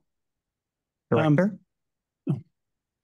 Associate Director, you can start and I'll jump in afterwards, no problem. Okay, through you, Chair. So we do have some line items associated with that activity. There has been no increases to those line items in this particular budget. I think we did make some reductions and some changes to school-based budgets. We provide schools a variety of supports in a variety of different areas. Sometimes it's as simple as a school-based budget. Sometimes it's something like the grant that does repair musical instruments and things like that. I will say we listen to the schools and the challenges they have associated with fundraising and in a different capacity. We are looking at rolling out some changes in the facilities program for playgrounds, for example, to take those kind of fundraising pressures off the school, because it's turned into a little bit of a have and a have not type environment among some schools, where some schools can raise $300,000 and have a Cadillac type system, and another school can't raise enough to get any system at all. So we definitely look at those kind of things, and we attend the system leaders with the principals and VPs all the time, and so we do get the feedback on different pressures that they're experiencing on a regular basis. We've introduced a couple of new vendors that the schools have been looking for. We introduced Costco as an option to help reduce costs at the school board level, so that should free up a little bit of capacity because they can get some of the goods that they wanted to get at a cheaper rate there. We've also introduced Amazon Business as an option. So we're working with the schools on a regular basis on the supports that we can provide, try to find ways to make the supplies. We put a new vendor in place for paper because they were paying a couple dollars more for delivery, but they would have rather pick it up at cheaper if they order it in quantities. And just different things that we do. We look at our standing contracts and stuff. So we try to find ways to relieve pressure over here so that maybe it creates a little space over here. But we have not unfortunately, in the current environment, had the flexibility to add to the school-based budgets in those areas in this budget. Thank you. Can I have sorry, Chair, can I have a supplemental to that question? You have a full 2 minutes, but the director had a quick comment, I think. Yep, perfect. Okay. He'd rather you go first, Ms. Gardner. Okay, sorry, Pino. Okay, thank you for that. I guess I was wondering a couple of things with regards to fundraising itself. Do the funds have to be used within the year that the school actually raises those funds? That's my first question. Anyway, I have a couple of other questions, but certainly I'll let the director speak to any of that as well, of course. Through you, Chair. So, I mean, in an ideal world, fundraising should be used in the year that it's collected, but there are times when that is not the case. Okay. Playgrounds is a good example of when you may fundraise for several years, and it rolls over until you raise enough money to be able to get the playground that you want. So in those cases, you would be able to extend that fundraising into several years. But generally speaking, we advise any fundraising or any school-generated funds to be spent in the year that it's collected, unless there are exceptional circumstances. Okay, thank you. Ms. Gardner, the floor is still yours. Okay, thank you. You brought up paper. That's a really great question. Or issue. We had a really interesting discussion today, and I know that, depending on what certain people teach, I know that, obviously technology and that one-to-one, every child having a Chromebook can be really important. However, of course, for some primary classes, especially since we are back to teaching cursive writing, et cetera, of course, that paper becomes really important. So, in terms of those things, I mean, we know that the ministry is not providing enough funding, and we need to, ensure that those things are available to people. We are hearing a lot of concerns from staff that, everything is under lock and key in terms of having to go to the office, and, they don't have pencils, they don't have, whiteboard markers, they don't have supplies for students. So, I guess just that piece in terms of, for example, in some schools, they do sort of share that photocopy budget line. And I think that's actually really an interesting one in terms of paper. Everybody has a certain amount, but if they can sort of pool those at some point, and then the staff that uses it most uses it. But just to bring you, some of the concerns that we're hearing from people in terms of, not enough tech and not enough paper. Thank you. Through you, Chair. I acknowledge that it's been a challenge this year. and that I have seen schools struggle to be able to purchase things like paper.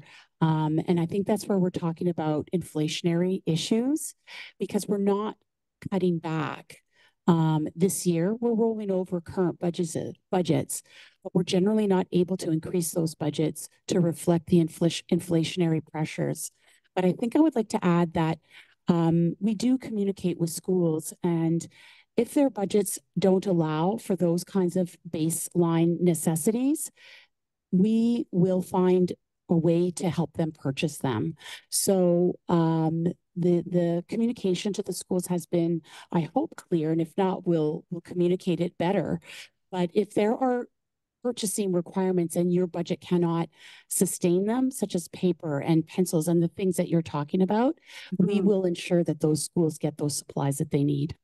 Thank you so much. Through you, Chair, I'd like to add to that too. We've been doing a lot of, well, not a lot, but we've done a couple of training sessions. We've had principals lead them and with other principals on how to budget your school budget. Because, you know, since the pandemic, I think everybody kind of changed their focus in the way, and certain skill sets and sharing of knowledge and information was lost. And so we're back into the groove of you know, getting into the norm. And so there's still some learning and supports and education amongst the group that needs to happen. But I was thoroughly impressed by some of the principles and some of the concepts that they were trying to teach some of the other principals about, you know, a need and a want versus a want. And, you know, I know times are tight and there's a lot of wants, but sometimes wants have to wait, and sometimes we have to get to the needs. And I really think that, you know, you see it with some of the school budgets. Schools of similar size, one is managing well within that budget and another is not. And it's not apples to apples, because you can have a lot of different things going on in the school that would drive more need. But that's why we have SOIs, and that's why we have processes in place for them, those principals, to reach out to the leadership and to work through those issues together, because it might mean us going down and having a look on what's going on in particular in that particular school or whatnot. But there's definitely tons of resources for principals and VPs and schools and school admins in support of the budget. We will make sure that they have what they need to deliver the programs that they're required to deliver. Director. Thank you, through you, Madam Chair. And thanks, Susan, for the questions. A couple of quick points. I think I agree.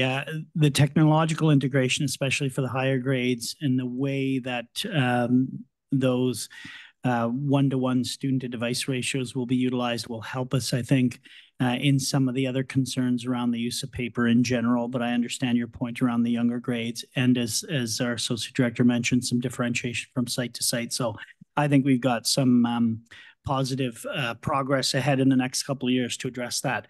Second point I wanted to raise, just in a quick omnibus of comments here, with respect to the fundraising, just the reminder, as always, that funds are to be utilized for the reasons they were collected. And so it's important that schools remember, if they're collecting it in a given year for a certain thing that year, that it's utilized that way. If it's collected longer term, as our general manager mentioned, by all means, such as play structures, et cetera. So just a reminder on that. And my third point, going back to your initial point around musical instruments, I do agree with the comments made. I think there's a need for us as an organization, and I'll be meeting with members. I experienced these observations in my own school visits, and had good conversation with members of Music Fest earlier this year. We'll pull together, I've spoken to our superintendent of program, Reg Laverne, to pull together a group to look at the arts in general and how we can put the replacement associated with wear and tear, you know, stringed instruments, that kind of thing. A lot of what you I gathered in the spirit of your comment, how we can put that on a regular cycle for replacement. Can't get at everything every year, but if we get a regular budgetary cycle, we're not then waiting 20 years for things to really be out of use before we rejuvenate it. If we can get it on a cyclical type of support, a budgetary support, we can replace things as they happen, keep the costs within a reasonable control, and keep as many instruments as possible in use. So appreciate the comment. I've spoken to Superintendent Laverne about it about it. We're going to grab a group of arts people in our system who know this inside out and can help us guide what that budgetary amount might be. And I don't know what that cycle will be, 5 years, 7-year cycle for that kind of replenishment, but we'll get on something like that in the spirit of what you've talked about. Ms. Gardner, you still have time if you have other questions. You know what? I think actually you've asked some of the questions that we were looking at, so I really appreciate the answers. Thanks so much. All right. Seeing no other speakers on my list, going once, going twice. All right. Next item on the agenda is the Q&A document is attached for public info, or if people have questions that didn't come up in the discussion that they want added to the Q&A document, now is your chance. Hearing nothing, I will move along to item 8, new business information and inquiries. Are there any new budget business? Seeing none, thank you all for coming. This meeting is adjourned.